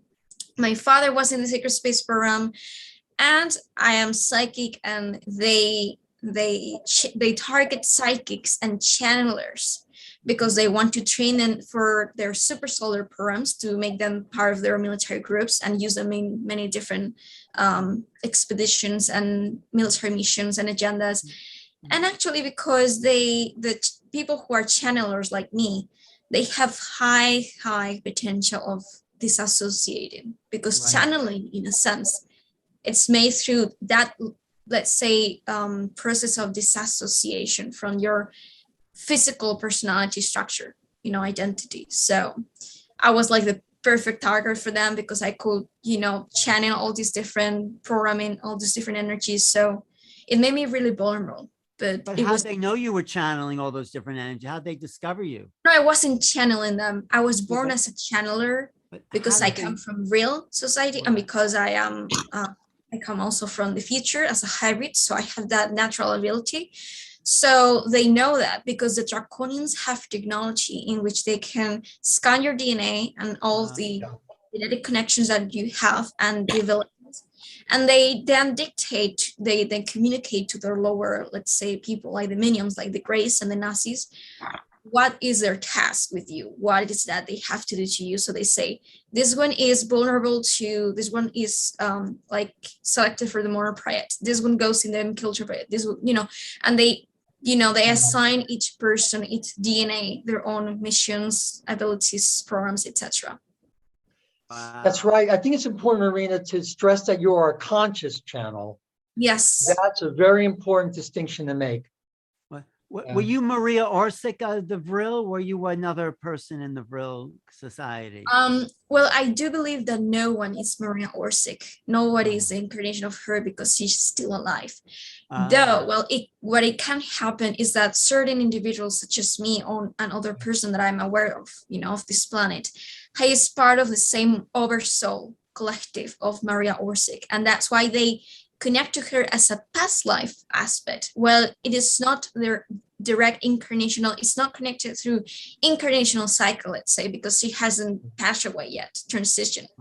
But we observe her as a past life aspect, and we, download information from her because she's part of our oversoul. You but I look have like already- Maria Orsic, actually. Maybe I'll. Yeah, for the find a people that picture. aren't familiar, just a little bit of couple of minutes of a little fairy tale. In 1917, a meeting took place in a coffee house in Vienna, and this meeting alone had profound implications for not only generations to come, the generation we're in right now. Then the meeting was attended by 4 people. There was the Baron Rudolf von Sabatendorf. He founded the Thule or the Thule Society. These were pre-Nazi secret societies, offshoots of the Golden Dawn, Crowley's Ordo Templi Orientis, called the Thule or Thule Society. Karl Haushofer, who just gets mentioned in footnotes in Nazi history, but who founded the Vril Society. He was a student of Gurdjieff, but he's the one who founded Haushofer, who met Hitler in prison after the failed putsch in 1923. They met in Landsberg prison. And then there was a guy named Lothar Weitz. He was a prelate of the inheritors of the Knights Templar. And of course, Maria Orsic, the transcendental medium and famed interdimensional channel. Now, these 4 people were members of the inner circle of the Vril. And at this meeting, which I seem to remember, I think I even remember what we ordered. I mean, that's, I think I was either there overshadowing it or just there hanging in the ethers. They talked about secret revelations. They talked about a magical violet black stone, where part of it resides in the Kaaba now in Mecca. Part of it resides. Alan, you ever been in the UN, the meditation room? Isn't that the Yes. creepiest place in the world? Right? Yes. And Maria claimed to channel information from the star Aldebaran or Aldebaran in the constellation of Taurus, Alpha Tauri, which is called the bullseye. In fact, in 1919, it was Orsic who organized a meeting in Berchtesgaden with the elite from the Thule Society, the Vril, and the Black Sun orders, where they shared information. The Berchtesgaden is where Hitler's eagle nests were. I can't tell you how many Grubers and von Grubers are in Berchtesgaden. It's just unbelievable. Anyway, and they shared information from Aldebaran. Maria was just one of the Vril women, but she was, I think, the main, right, Marina? I think she was the main channel of the Aldebaran information. Very technical nature. And the ones, and at Area 51, and what's his name, Lazar, I think they used a lot of the information that was channeled by Maria Orsic and the other Vril women, because they were channeling highly technical information about anti-gravity drive, 0-point technology, plasma energy. And there's more, and as Marina talks about, the Nazis basically took that, whatever that word is, they hijacked that information. But give a little history, because Hitler wanted the Vril to build those ships and overcome, his enemies. But she talk about her, because you know more about that, Marina. And I'm going to show a picture of Maria Orsic right here. Just see if it yeah, looks like go. Marina a little bit. I would say it does. Well, yeah, surprisingly, many people have came to me to tell me that I resemble her. And whilst I do not believe that I resemble her physically, the reason why they're finding this, connection, it's because they read it from my aura. They read her energy in my aura. That's why they claim that I look like her, Right. But yeah, I really want to give that, let's say, history, information, because it's really interesting. It's a lot of conflict, actually. It's a really conflicted, time in our history. And it hasn't ended. Second World War has not ended. It has just been placed outside of, of the planetary conscious. I mean, not really, but the land, they are out there, they are working in our solar system, they are in that race of conquering the solar system and our planets, and they are working also with our shadow government. So it's all connected. Well, to summarize it, Maria Orsic was a channeler from Vienna. She was born in Vienna, and she was contacted by these Anunnaki beings, these beings from Aldebaran, who were Pleiadian. Many people say, no, they were Pleiadian, and many other people say, no, they're Anunnaki. The reason why that happened, it's because they are both. They are Pleiadian and Anunnakis, Pleiadians are the future version of Anunnakis, they are like an evolutionary offspring of them. So Maria Orsic was contacted by these beings, and she found herself writing, really detailed information in a language that was in Sanskrit, that it was not hers, about, anti-gravity technology, about all these, plans for UFOs. And she was told that she had to meet, with other women like her that were channelers or even mediums in a city. I do not remember which specific city, but they had to meet. From the above, they were planning their meeting and reunion. And so they started to receive downloads, and they read what is the book called The Coming Race, by an author. Exactly. Yes, that book. Wait. This book is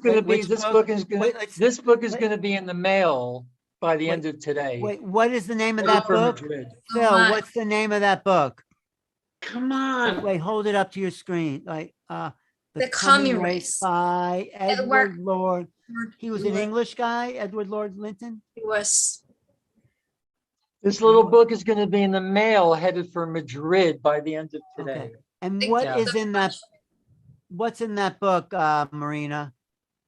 It's basically a story, a narrative, a novel about how an American male coincidentally, with synchronistically happens to find what we know as inner Earth, specifically a civilization known as the Vril, in which the word Vril is for the first time in our history for a long time mentioned.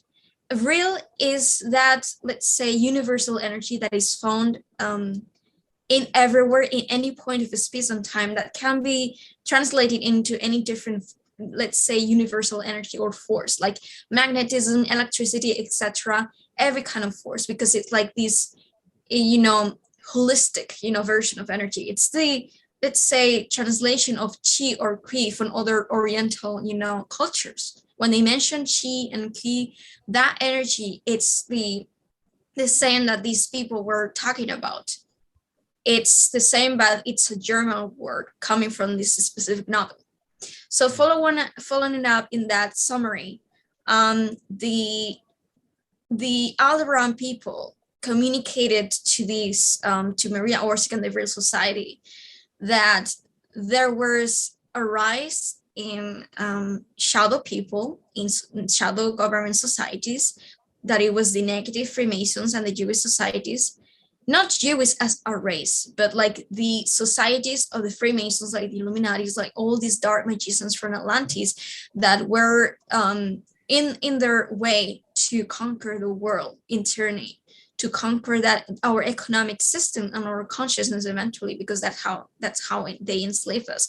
So they were discussing about this plan that they call the Trojan horse, in which they wanted to help humanity and lead the way for Europe to get out of that control, from this Israel, these Jewish people that were trying to, conquer the banks, that now is happening, with the Rothschilds and all these really, really vanilla, really rich people, all these Jewish families, of the Illuminati.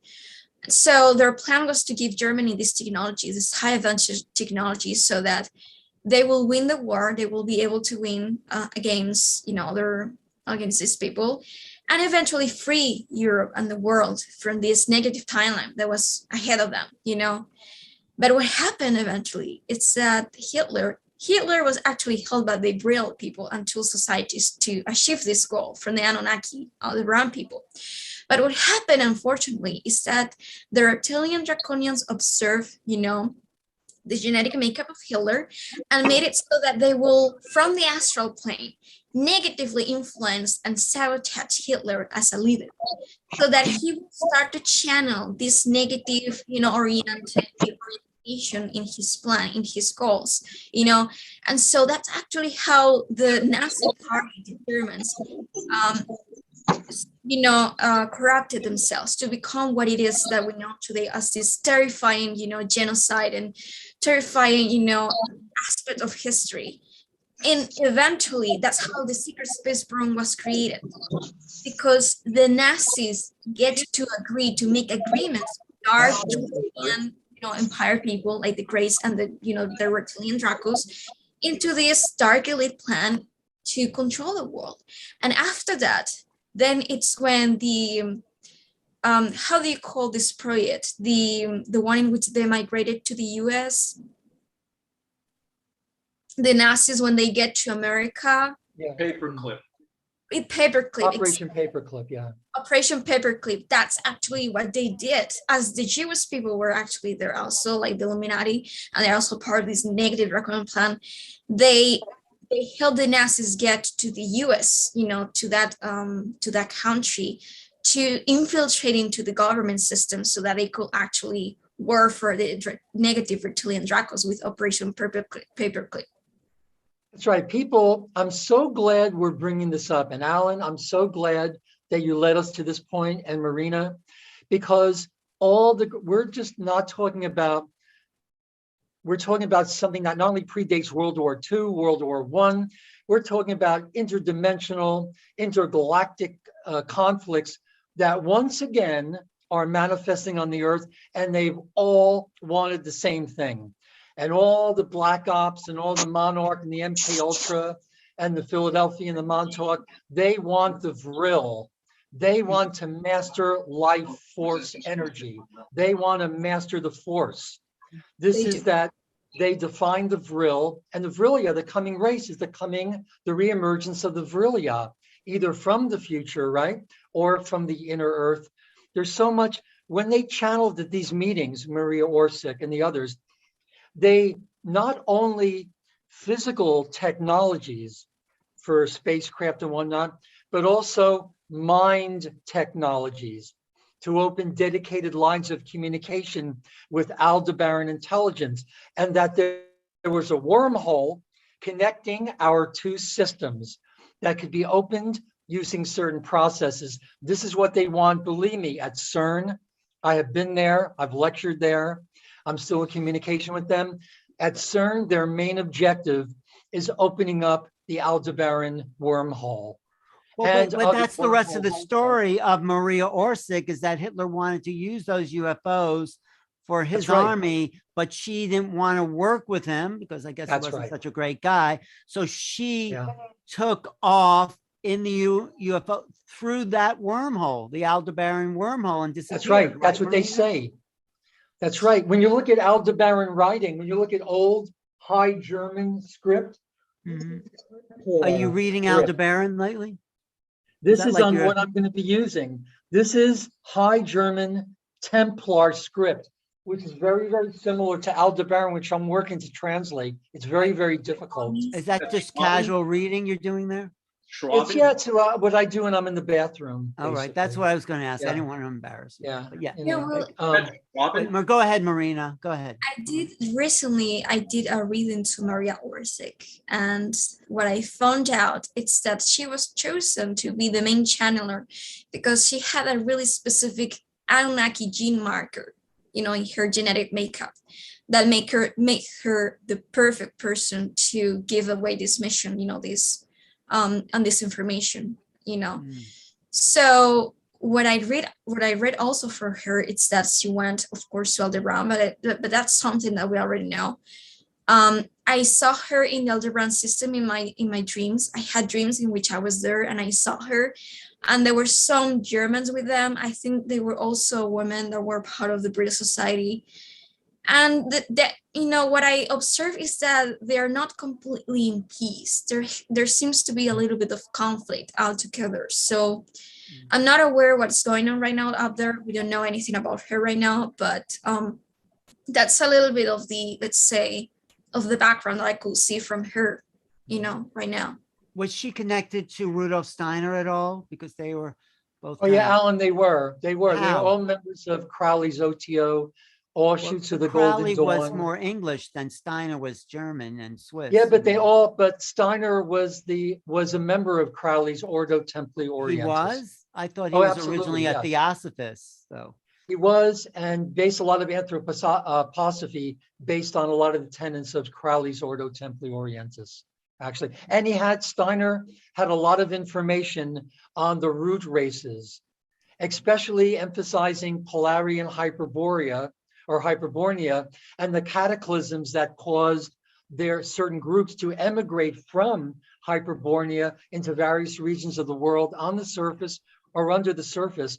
But this is so important. We're getting right now to the heart and of what it is, what all these programs, and like Rosalind in the chat, yes, there are so many perspectives and there is a broader view. All of these technologies can be used, misused. All of these, the physics and metaphysics, particle mechanics, chelantic science, whatever you want to call it, the information that Maria and the other Vril women channeled in, they could be used for the forces of good or the forces of digression. And again, it's important to, go ahead. No, sorry. It's important to understand that these elements of digression, they do not know any better. They're the results of genetic hybridization, again, without a regard of the law of one or coevolution, respect and reverence for all life. And so just as much as we have digressive elements that don't understand the law of one, that don't honor the Emerald Covenant, that have their own agendas based on, conquering, control, dominion, that's just the highly developed reptilian minds, inbreeding and genetic hybridization. Some of these races, you would not want to see them as they manifest down here. Wasn't Crowley working with those negative ET, Lamb, and in order to get and short circuit Maria Orsic's leaving the planet like that and catch? That's right. They were using the channel, some of the channeled Enockian languages and Enockian alphabets. Right. These were a lot of these mind technologies and light languages that there were energies invoked into this planet that never belonged here. And they still, a lot of them wander this planet. In the Kabbalah code, what me and Jimmy Twyman tried to do, we tried to use these churches and temples as like roach motels to try to attract these energies in and transmute them right there in the churches. But that's a whole nother story. But who was Queen Elizabeth's astrologer? He's the John one D. That was John D. and John Edward D. Kelly. He brought in the Enockian influences. That's right. And Crowley, they were experts, even the modern day OTO people, the lodge that I joined, the Tahuti Lodge in Southern California, it was Tim Leary's lodge, by the way, Alan. They were experts in Enockian languages, but they also used them for high sex magic, what they called the Babylon workings, a lot of the stuff that Peter Moon writes about in the sky, in the books on Montauk in Philadelphia. All these technologies, the mind technologies, the physical technologies in the Montauk chair and all this stuff in the Monarch and the MK Ultra and the children of the Black Sun and the elite. Very important to understand when we talk about the Nephidim. We're talking about the origins of Jewish races. When we talk about the Zionists and the right-wing ultra-Orthodox Zionists, we're not talking about the same races, the original Nephidim races, the Israelites, the Hebrews of that area. There are very distinct races and very distinct separations genetically of these races and hybridized races of mantis beings and small zetas to create a race called the Zionites. The Zionites actually became the sons and daughters of Zion, and they became what you see in Israel now to a great degree as very ultra right-wing nationalistic sort of Zionistic sort of thinking.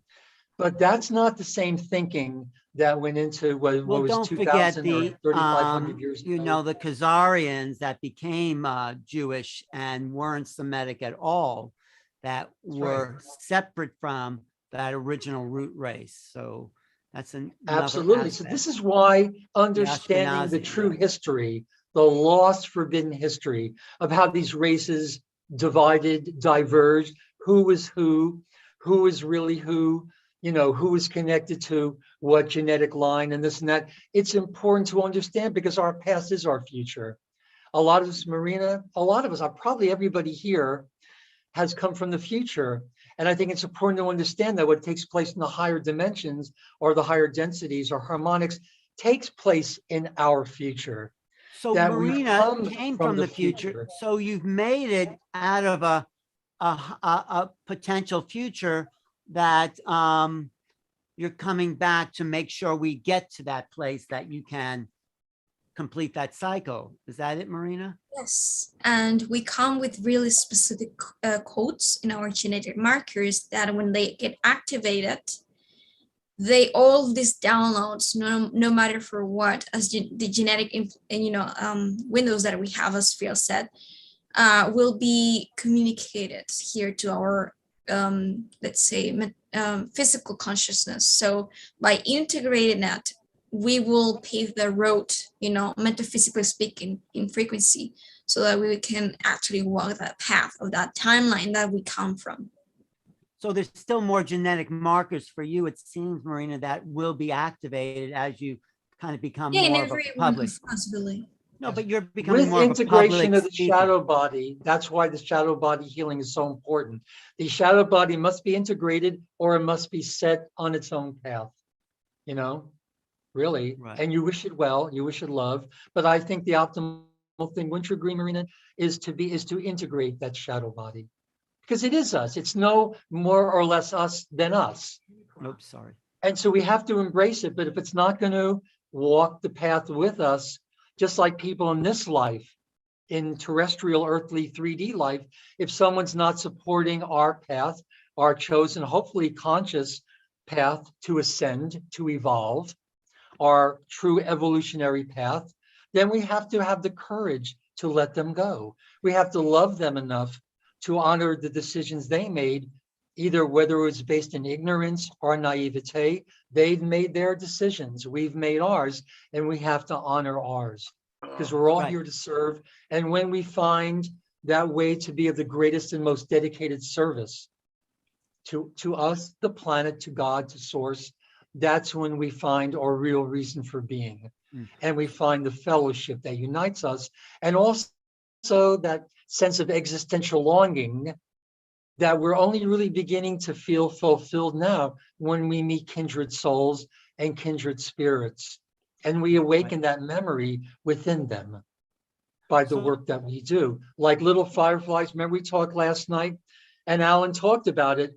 They see us by the light, but we're like little fireflies flicking on and off. But when all of us are doing this work, or a critical mass, then we really get on their radar. Then they can lock onto us. So whatever happens on this planet, we can be beamed up. We can be evacuated. Physical ships will land, or there'll be beam ups, but you still got to be in pretty good shape to be beamed up, but it will happen. Well, Marina, do you do certain rituals to activate the genetic markers and raise the vibration, or you just do it with thought by being aware? Just by being excited. Yeah. Excited about the earth plane human existence. Exactly. Can I show something really quick so I don't lose it again? Sure. Can everybody see this?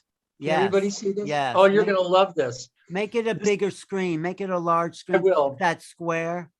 I will, Alan. I love when Alan orders me around. Okay, good, Phil. Thank you. Thank you. Okay. This is from H.G. Wells' 1960 Time Machine. Weena is one of the Eloi, of course, right? And showing him the talking rings, which I think is H.G. Wells's interpretation of the Dora Torah plates. Okay, here we go. Pretty amazing stuff. Excellent, excellent. Marisa. Uh-oh. What did I do? The Alan, you're muted. Time Machine was written in 1895 by H.G. Wells. So that was a whole initiation into a timeline that we're now living out. He was aware of that. Featured flavor every month. Try our cinnamony. So H.G. Wells was quite a visionary. Yeah. And yeah. coffees. Come find out what Okay, hold everybody's on. talking about because you deserve a treat. Hold on. Okay, I think it's off now, right? Also, it says H.G. Wells also was the first to popularize time travel, the idea of time travel. So I'm sure people knew Oh, about no. it before. Wait a minute, I'll get this off. Another scene. Okay, all right. I think we're. Well, just stop screen sharing. Okay, good. Yeah.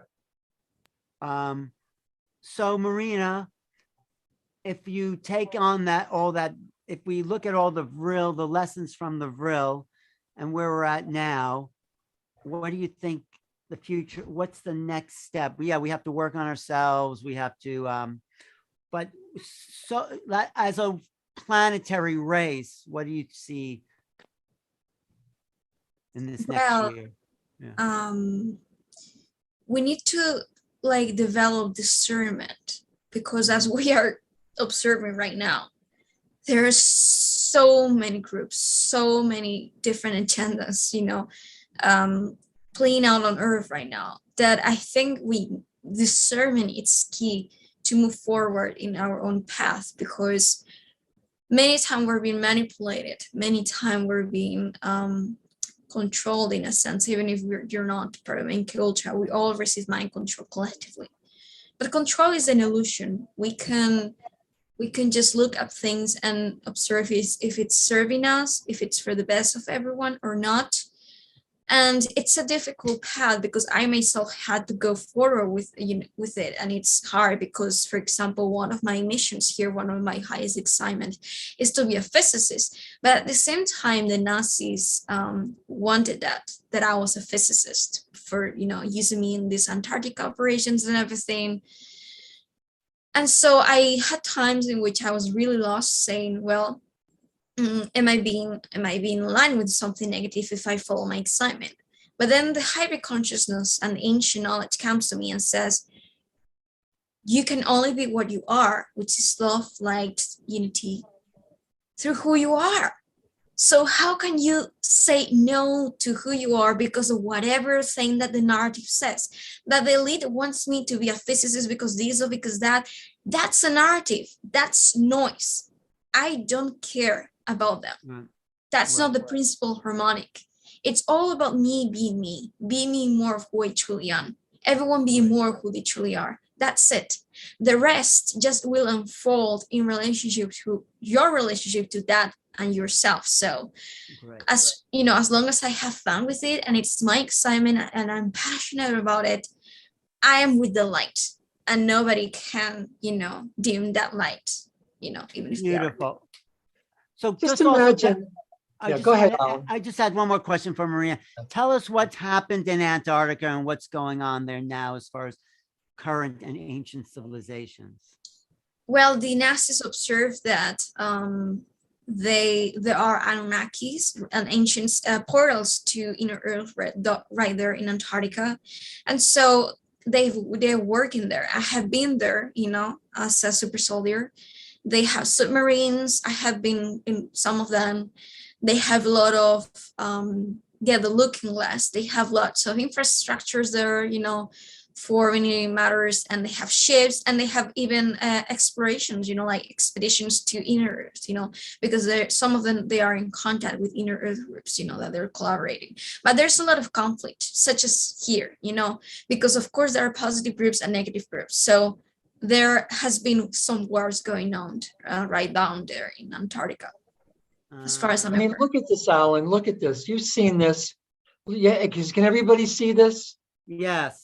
These massive libraries, Greg Braden used to show photographs of these. I've seen these in person. Where is this? Nepal and Tibet, under the monasteries. They're meant to guard these. Look at these. This is just one aisle. You think the Vatican archives are big? You should see these massive libraries, all transcriptions from the Dora Torah plates, the whole mass of human knowledge. And it's interesting, Alan, you must be really psychic, because it was all about this Aryan thing. See, the Vril society, this was wanting to trace their Aryan roots. When you look at the conflicts on this planet, and when we talk about they go back, not just generations, not just thousands of years, not just millions of years, literally billions of years, the Nazis, they didn't understand the larger story of the root races and the cloister races. They understood the Aryans were a race of masters, but it got corrupted to be the master race. And they saw, right, Marina? They saw themselves that they descended from an elite race of mostly white-skinned, godlike men from the north, the place called Hyperborea, right? Which means beyond the poles or beyond the polarities. It could have been a physical location on Earth, probably stationed in other higher densities or dimensions. And they were the Nordic racial ideal, blonde-haired, blue-eyed, Anunnaki, Pleiadian, Syrian, Nibiruan Anunnaki. I think Nibiru doesn't get a lot of the awareness of Nibiru as a planet, as a home planet of many of these Pleiadian, Syrian, not Nibiru here, but Nibiru in the next density up, a few dimensions up, in semi-etheric sort of consciousness. But they were the Nordic racial ideal, blonde-haired, blue-eyed, tall, chiseled features, of which Hitler and Himmler had nothing in common, certainly not racially at all. But they said they were the original inhabitants of Atlantis, Lemuria, and they were Holocaust, Lemurian Atlantis. And I think you're seeing the same thing manifested here by the corrupted priest scientist of Atlantis and also Lemuria, misuse of crystal technology. And it's interesting that 1960, the same year that the time machine came out, Atlantis, the Lost Continent, the movie came out, and they actually show in this movie in 1960, the corrupted priest scientist of Atlantis hybridizing men and animals based on the writings of Plato and other sources. It's amazing. But after these Holocausts, the survivors became known, I think, as the Aryans. And today I know it applies to the Indo-Germanic, right, Marina? The groups, or the Indo-Iranians or something like that. And you see a lot of them are still living in Iran, Afghanistan, Pakistan, Uzbekistan, India. You see all these conflicts. The conflicts, a lot of them, there's hidden libraries. When the American forces went into Baghdad, before they did anything, they went into the Baghdad Museum, into the sub-chambers and catacombs, looking for these writings, looking for these libraries. And when you see where a lot of the conflicts are on this planet, you see they're located in or very close to portal sites, the planetary stargates. But they totally see, but the thing is that the Nazis, I think through Karl Haushofer and other influences that he got in the Landsberg Museum, they believed really literally in the legends of Hyperborea, with what they called Thule or Thule. And they refer to the capital, Thule, I think was the capital of that polar country, Hyperborea. And I think on the Earth, it does relate to the poles, probably principally the North Pole. I mean, why would Santa Claus come from anywhere else, right? But chances are most of the Hyperborean strains were probably extra meta ultra terrestrials. Apollo, the teacher of Pythagoras, was rumored to have been a resident of Hyperborea, probably one of the Olympian gods, right? Herodotus mentions in the Egyptian legend, the Egyptian legends, and now that they're translating more of the pyramid text, they talk about Hyperborea in the far north. So after this cataclysm, it was believed there was the advent of an ice age and the polar shift, right? But two groups migrated south from Hyperborea or Thule. One went to Atlantis, intermarrying with Lemurians, an interesting twist to the German-Jewish question, and they turned to black magic. The other group migrated south. Hitler wanted that. It wasn't so much Nazi right against Jew. It was really, when you look at the inner core of these dramas, it's kind of one type of Jew, it seems, against another type of Jew, right? And I'm Jew. I can talk about this because I'm Jewish. And anyway, but one group migrated south, passing North America and North Eurasia, reaching the Gobi Desert. And so mythical Hyperborea is split into two islands, Thule and Ultima Thule, the Iceland-Greenland connection, which are now remnants, I think, of the northern parts of Atlantis. And it's said, do you ever hear the quote that every German has a foot in Atlantis? In very, very old books, this is what the Germans believe, that north of Europe lay the magical land of Thule or Thule. And one day it is said they'll harness the power of the Vril. This gets to the heart of the evil, of perceivable evil on this planet, the Trojan, the elite of the Black Sun, the Draconian, the Dracos matrices, which pull their strings, and even further up, which I'm really, really exploring now, is the hybrid insectoid reptilian avian consciousness that we call the Necromaton, Odedicron, the insectoid, hybridized insectoid races that I think are even higher on the food chain than the Draconians. Well, let's so hear it's what a very complex drama that has many facets, but you see manifested on this planet now. And we're trying to awaken those memories so people can be empowered to make conscious decisions for their evolution, their continued ascension process. Thank you, Phil. I think Sheila wants to jump in here. I'm just curious what you have to say about the Mantis beings too. But Sheila, why don't you bring Barbara on too? And okay, what Barbara. I just Barbara Lamb, thank you so much for joining us tonight. I just wanted to know if Maria has something to say about the Mantis, because she said some interesting things about the Mantis beings the other time she was on. So do you have anything to share about that? No, not really, because Mantis is a species of itself. There are many different races of themselves. Okay. I just know the ones that are connected with the hybrid forms. I see. Okay, Barbara. Yeah, go ahead, Sheila. Sorry. Yeah, I was just going to ask Barbara, I see you taking a lot of notes tonight and was wondering if you cared to share your perspective on what you've observed. Wow. Well, I must say that so much of this material is way beyond what my experiences have been and my research in regressing many people who've had, many hundreds of people who've had extraterrestrial experiences. So this material is fascinating to me. I really don't feel I can contribute, except that I would like to put in a plug for the Mantis beings that I've heard about through people's regressions, people who've actually had personal experiences with them. And I think I had kind of an experience myself a few years ago. But anyway, my impression is that there are many Mantis species out there, and that some of them are really very, very benevolent. And some of my clients have even experienced them as being unconditionally loving.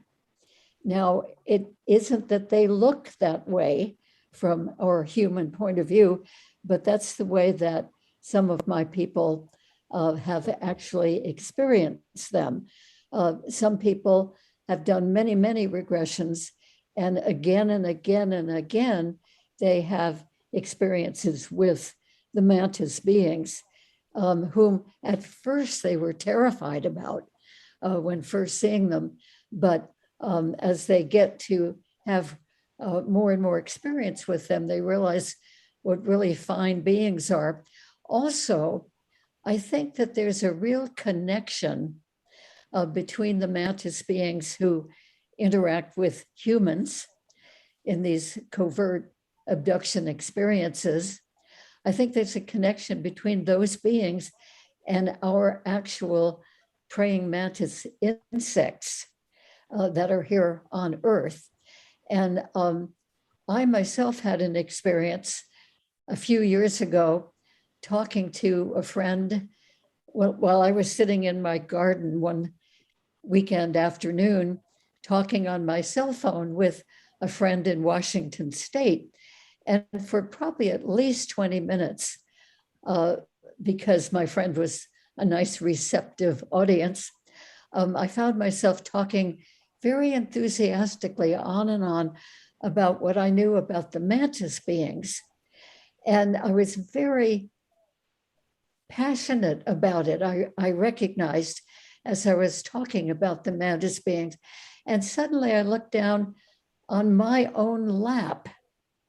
There was a little tiny baby mantis insect there on my lap, like a newborn or new hatched or whatever they do, a mantis being.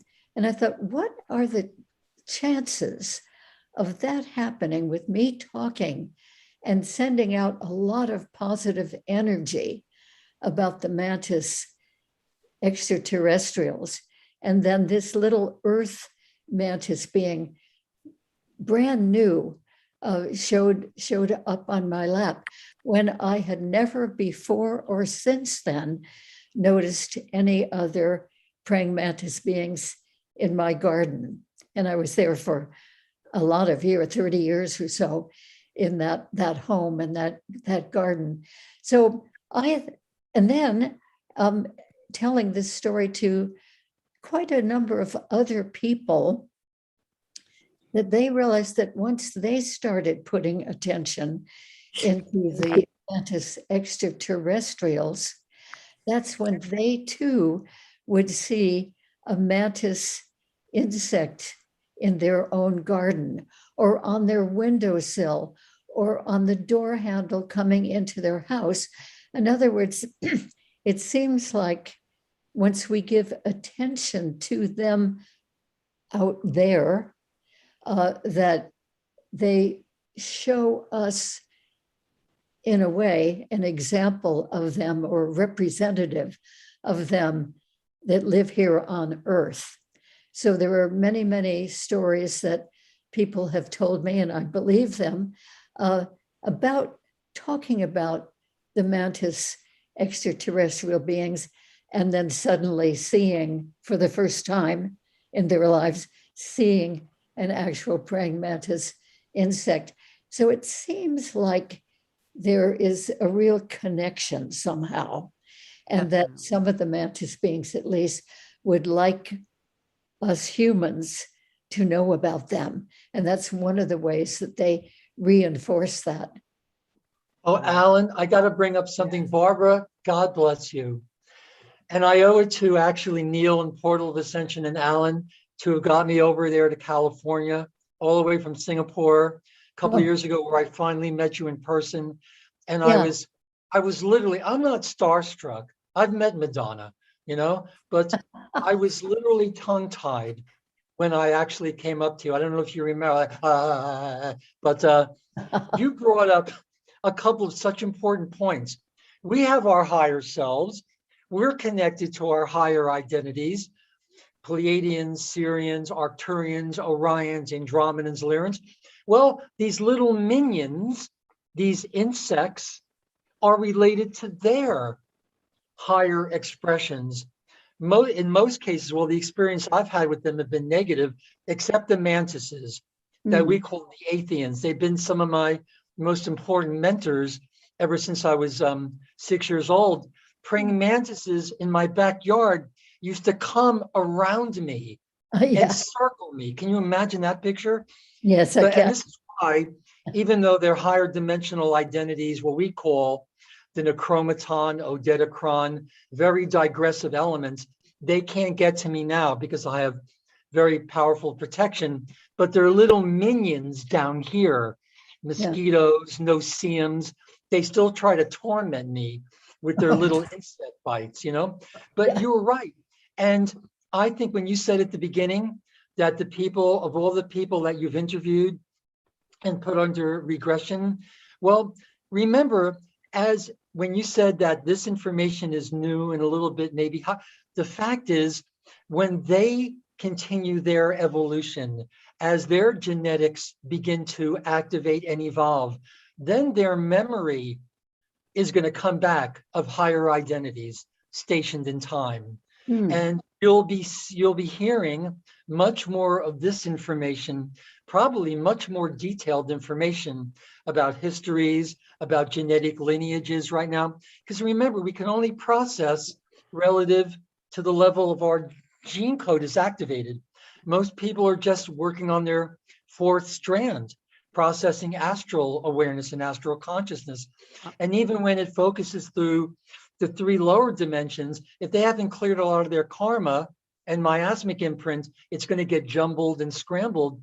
So I think you brought up a very important point, that as the DNA are all transduction mechanisms for higher conscious in general, I think you're going to start to see, as this stellar bridge or stellar act or this ascension cycle continues, and people's genetics continue to evolve and advance, they're going to be able to reach higher aspects of themselves and their higher identities. And it's going to come through regression. And I think it's going to take on much more, I don't know what to call it, because they'll be in contact with their higher and higher future parts. That right, is a great way, Phil, to start to wrap up the evening on that, note of the higher ascension frequencies that are coming into the planet that will uplift us all, which is why we're having this conversation. So, any Justin. final words for anybody? Questions before Marina? I had just a really quick thing. I just want to welcome Justin.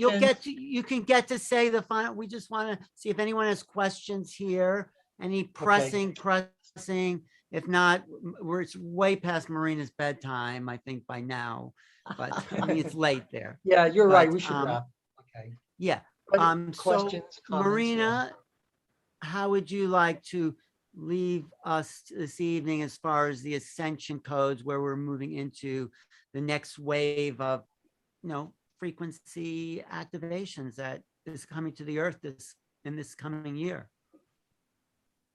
Well, I will suggest that we start to go out more to nature, even though it's complicated because of the times that we're experiencing with coronavirus. But I specifically say that because even if we're just channeling these codes, these ascension codes from the toroidal system, the great matrix of the earth, because it's hidden, the solar flashes, solar flood events and light codes are hidden. The electromagnetic field of the planet, and it's directly connected to our consciousness, individually speaking. To receive sunlight right now, I believe it's super important, as well as to connect with the aura of many other elements of nature. Why? Because we are a collective consciousness altogether, not just the collective consciousness of humanity, but also other elements of our own planetary vessel, which is the plants, the animal kingdom. So why there is such a thing as an ecosystem? It's because different layers of consciousness of different densities have their own role, have their own information to give away to each other, so that we all together work in the path of evolution for each of us. So that relationship of us, the animal kingdom, the vegetable kingdom, and the mineral kingdom has to be worked on. because to achieve that oneness with our own planetary vessel. That's why ecosystems exist that way. It's like this map of connectedness, of unity consciousness in which we serve each other and all aspects of us, of our multidimensional nature. Do you think the solar flares that we're experiencing now are here to accelerate the DNA? It is mutating our DNA itself. That's why, in a good way, in a good way, of course, in a really good way. It's different. Marina, what's that? what do you think? What do you think? The emphasis of the solar eclipse that's coming up is going to have on humanity? I'm not aware of which planetary vessels are participating. So if you remind me of it, I could make like an interpretation, a fast interpretation. Right. Well, I am unsure. I know Pam is pretty in tune with that. Pam, are you still on? Pam Johnson? Hello, I'm here. Hey, Pam. Hi. Yeah. Hey there. Which of the planets are involved with this? Okay, the new moon in Sagittarius. So my time is Central Time, 1:43 a.m. Saturday morning, or December 4th is the climax. And is basically over Antarctica, which does not surprise me at all. It completely, the total eclipse completely covers Antarctica. It's not really seen anywhere else. Wow. Yeah. So it starts tomorrow night, Friday night, 11:30 Central Time. Do you think there'll be an activation in Antarctica, Marina? Yes, and actually the poles represent that polarity consciousness and system based in 60, cycles of energy that I was talking before. That's why in the North Pole and the South Pole, there are 6 months of darkness and then 6 months of light. That's the polarity consciousness that our matrix, our consciousness is based right now. So I think that eclipse is going to catalyze, to trigger a really specific shift in our consciousness, mostly, referring to integration of polarity, I believe, because of what it sounds like. Yeah, great. Thank you. Okay. So any final words there, Marina? Anything you want to leave us with before we sign off? And we'll go to Phil. Wait a minute. Yeah, okay. Wait. Go ahead. Well, maybe Philip can give his own, because I think that's a summary of what I wanted to share about going more with nature. More with it. Thank you so much for your time. Well, the first thing I want to say is, Alan, you're amazing. No, Alan, I didn't do anything, Phil. Thank you so much. No, you. Okay. When Fleetwood Mac wrote The Chain, when Lindsay Butt wrote The Chain, he was talking about you. I don't know what that is, but I guess it's a No, you're the glue, Thank Alan. You're the glue. You're the man, the best man at my wedding. Yeah. Only because because I didn't know Justin was around. Justin, would you come out for my wedding? Justin was one of my first acupuncture teachers, 1981. I've known Justin for 40 years now, fellow psychonaut, and one of my earliest mentors. I love you, Justin. One of my first acupuncture teacher. Do you have any final words about the topics tonight, Phil? Oh, go ahead, Yes, Justin. Sorry. Yes, go ahead. Justin has something to say. Go ahead, Justin. Can you hear me? Yes, we can. Can you all hear me? Oh, good. First of all, thank you for letting me be a part of this tonight. I can't tell you how important this is to me. And it's just a beautiful, wonderful, high conscious group of people. My whole life actually has been about my abductions. When I was 10, I was in Cindy Zweibel, who's part of the group here. Hi, Cindy. She knows a little bit about my history, but I had a terrifying, just excruciatingly painful abduction experiences right after my brother died when I was 10 years old, and they lasted for about a year.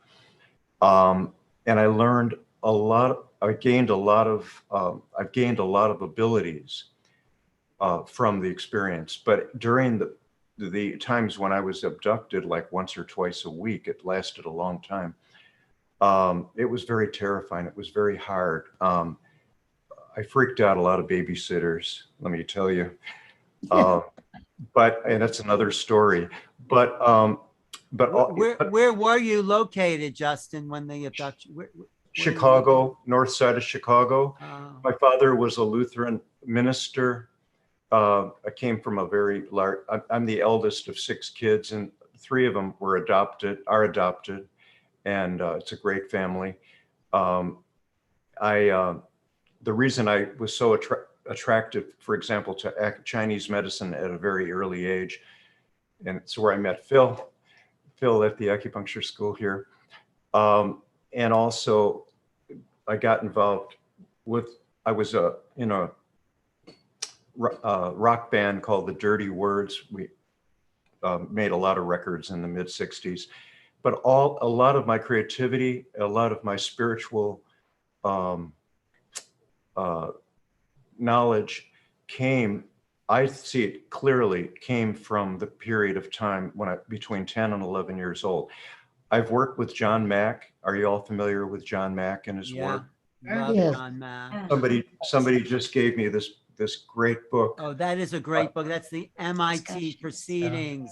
Right. You know about that. I So have the book. It's a fantastic book. Yeah, it's been a lot of fun to read that lately. And I follow a very 1993 strict MIT conference. Yeah. I met John Mack at the Parliament of World Religions in Chicago at the Palmer House Hotel back in 91 or 92. And we've had some big discussions. But anyway, I've part of me buried a lot of this. I don't think about it too much, but I do have a lot of places in my consciousness, in my body, every single day when I'm in meditation that I can tap in to things that I've learned and certain bliss levels of joy in my body, and the ability to leave my body at night. I have more control over it. I work with Robert Monroe. Anybody heard of Robert Monroe? Of course, Yeah, he gave me a lot of advice way back in the 70s when I met him at the Berkeley Psychic Center. But anyway, to be part of this group tonight and see Phil up there so tuned in, and it just makes me feel so good. And I'd like to come back and be part of it. Welcome to come back. Justin, if you'll leave me your email information, we'll invite you to come back next year, and maybe you can share your story with us and talk about some of your experiences. I'd love to. This is why Justin, I just wanted to say, Justin, thank you for accepting my invite to come. And I hope you'll come back every Thursday with us. I'm so happy you came. We had that If you want to talk to Barbara Lamb about going deeper, I'm sure she could assist. One second, so I don't forget. This is why the family reunions are so important, because everybody you see, what an interesting group of people. Aren't we the most interesting people? And don't we know the most interesting people? It's very important that we get together. I mean, sure, we're focusing tonight, but it's so obvious and so evident that we all have pieces of this and that we all need forums and platforms for all of us to share. So I really think, Sheila, we should have family reunions regularly. And December 23rd, I'd like to invite it's December, the next family reunion. We have those once a month, and the next family reunion is December 30th. Okay, that's December 30th, but December 23rd, I'd like to invite Marina back, Alan, of course, Justin, Hildegard. We're going to do a sort of pre-Christmas Christos sort of celebration where we want to talk about the evolutionary path of human consciousness. We want to talk about embodying the Christos and what we do for the sake of the Christos, or how we say in America, Christ's sake, okay? And I'd like to invite an old friend of ours, Alan, Preston Hunt, is back on the scene. with some very, very powerful work. So I'd like to invite Marina back, of course, Alan, Sheila, all of you. We had an amazing group tonight, just an amazing group tonight. At the most, it was 51. And you know, the slope angle of the pyramid, 51 degrees, 51 minutes, very important angle. So I just want to thank everybody once again. It's just been an honor and a privilege. And I just have nothing but gratitude and love for each and every one of you. Thank you so much for taking the time. Thank you, to Phil. be with us. Thank you, Sheila. Justin, I'm Thank you, so thrilled Marina, thank you that so you're much. here, and I'm Marina. really And glad this- that you shared. And this will continue also at the walk-in conference, this kind of Right. energetic activations, and Marina will be on a panel there, and Phil is presenting, and Sheila, anything else? I'd like to No, I just want to thank everybody for coming. Oh, did you want to share something? Alex, what do you got? As of lately, I've been studying the knowledge book, and it's really the 19th dimensional key frequencies for ascension and integration with God consciousness, and to integrate with the genuine light body. If anyone's interested, I have one of the main teachers who's available, maybe available for the Wish Alliance for one of your meetings. But I find it to be really, really interesting and very much in line with what's happening on the planet right now. Very interesting. So I just want to mention that. Thank you, Sheila. Great. Thank you. And thank everybody for coming tonight. You know, it's wonderful to have speakers that can, you know, pull all this information together for us, people who, you know, have this innate knowledge and the skills to bring it forward. So thank you so much.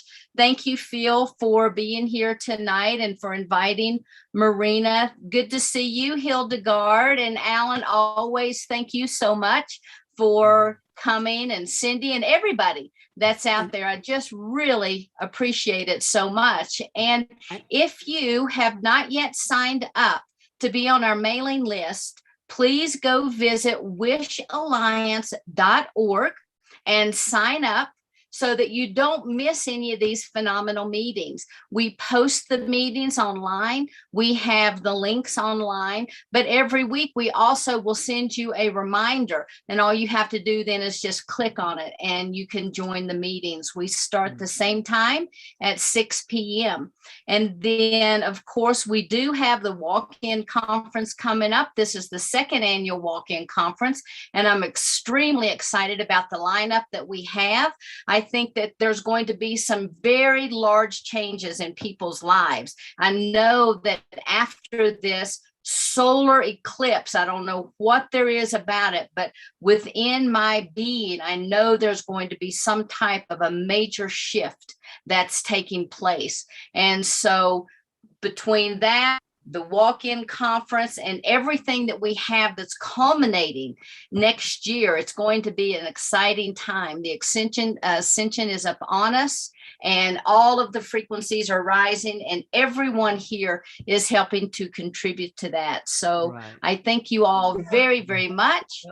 We Yes, have Phil? a request from the Emerald Daughter Melchizedek Cloister to go out to everybody, and it goes, "Come on, people now, smile on your brother, everybody get together, try to love one another right now." Thank you, Phil Gruber. Thank you, everyone watching Thank on you. YouTube, all the people there, all the comments in the chat here on YouTube. And it's always fun to gather with family like-minded.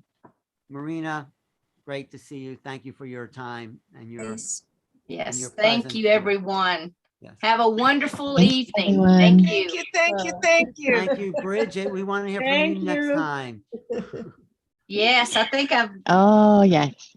talking to Bridget Has a great tomorrow voice, about getting her Bridget. scheduled. I just love hearing her voice. That's why I Amazing. listen to Clubhouse. So grateful. By the way, Sacred Man Circle, Thank the you, everyone. knowledge book Thanks, totally everybody. pops open the DNA. It's amazing. I wrote it. I've studied it for years. Yay, I'm glad you showed it. It's chock full of Thank you, knowledge. Barbara Lamb, for being here. Yes, yes, yes. Thank you, Barbara. Thank you, Barbara. Marina, muchas Barbara. gracias, muchas gracias. Yes. Nice to see you, Ellen. Thank Phil. you. Great Muchas to see gracias, everybody. Marina. Another great evening, Sheila. Thanks, Marina. Nice Thank to you. meet you. Love Rita. everybody. Thank you, Thank you, Bridget. Phil. Nobody Thank you, Anna. Amazing, April. Nice and bye, Cindy. Thank you. I love it. So I good don't night, want it to everyone. Nobody wants to go home. We love you. That's just the way it is. All right, So till much next love. week. Thanks so Yeah. much. Oh, and we have Hildegard coming next week. Oh, So good. excited for that. So Hey. everybody, come on back. It's that too. Carol, oh my gosh. It's up to All you, right. Sheila. You're gonna have to Thank end you it. so much. Good Thank evening, you. everyone. Bye, Thank you for everybody. being here. Thank you, Justin. Thank Yes, you. thanks for coming, Justin. Cindy, just say something, say anything. Who? I'm so Cindy. thrilled that Justin came. I invited him to come, and Beautiful. I asked him to get on the wish mailing list, so he'll come every Thursday. I love Did you know he Cindy's knew voice. Phil? Did you Her know that? ambrosia. If you'll send me his email, Cindy, I'll get in touch with him and we'll have him come I'll back.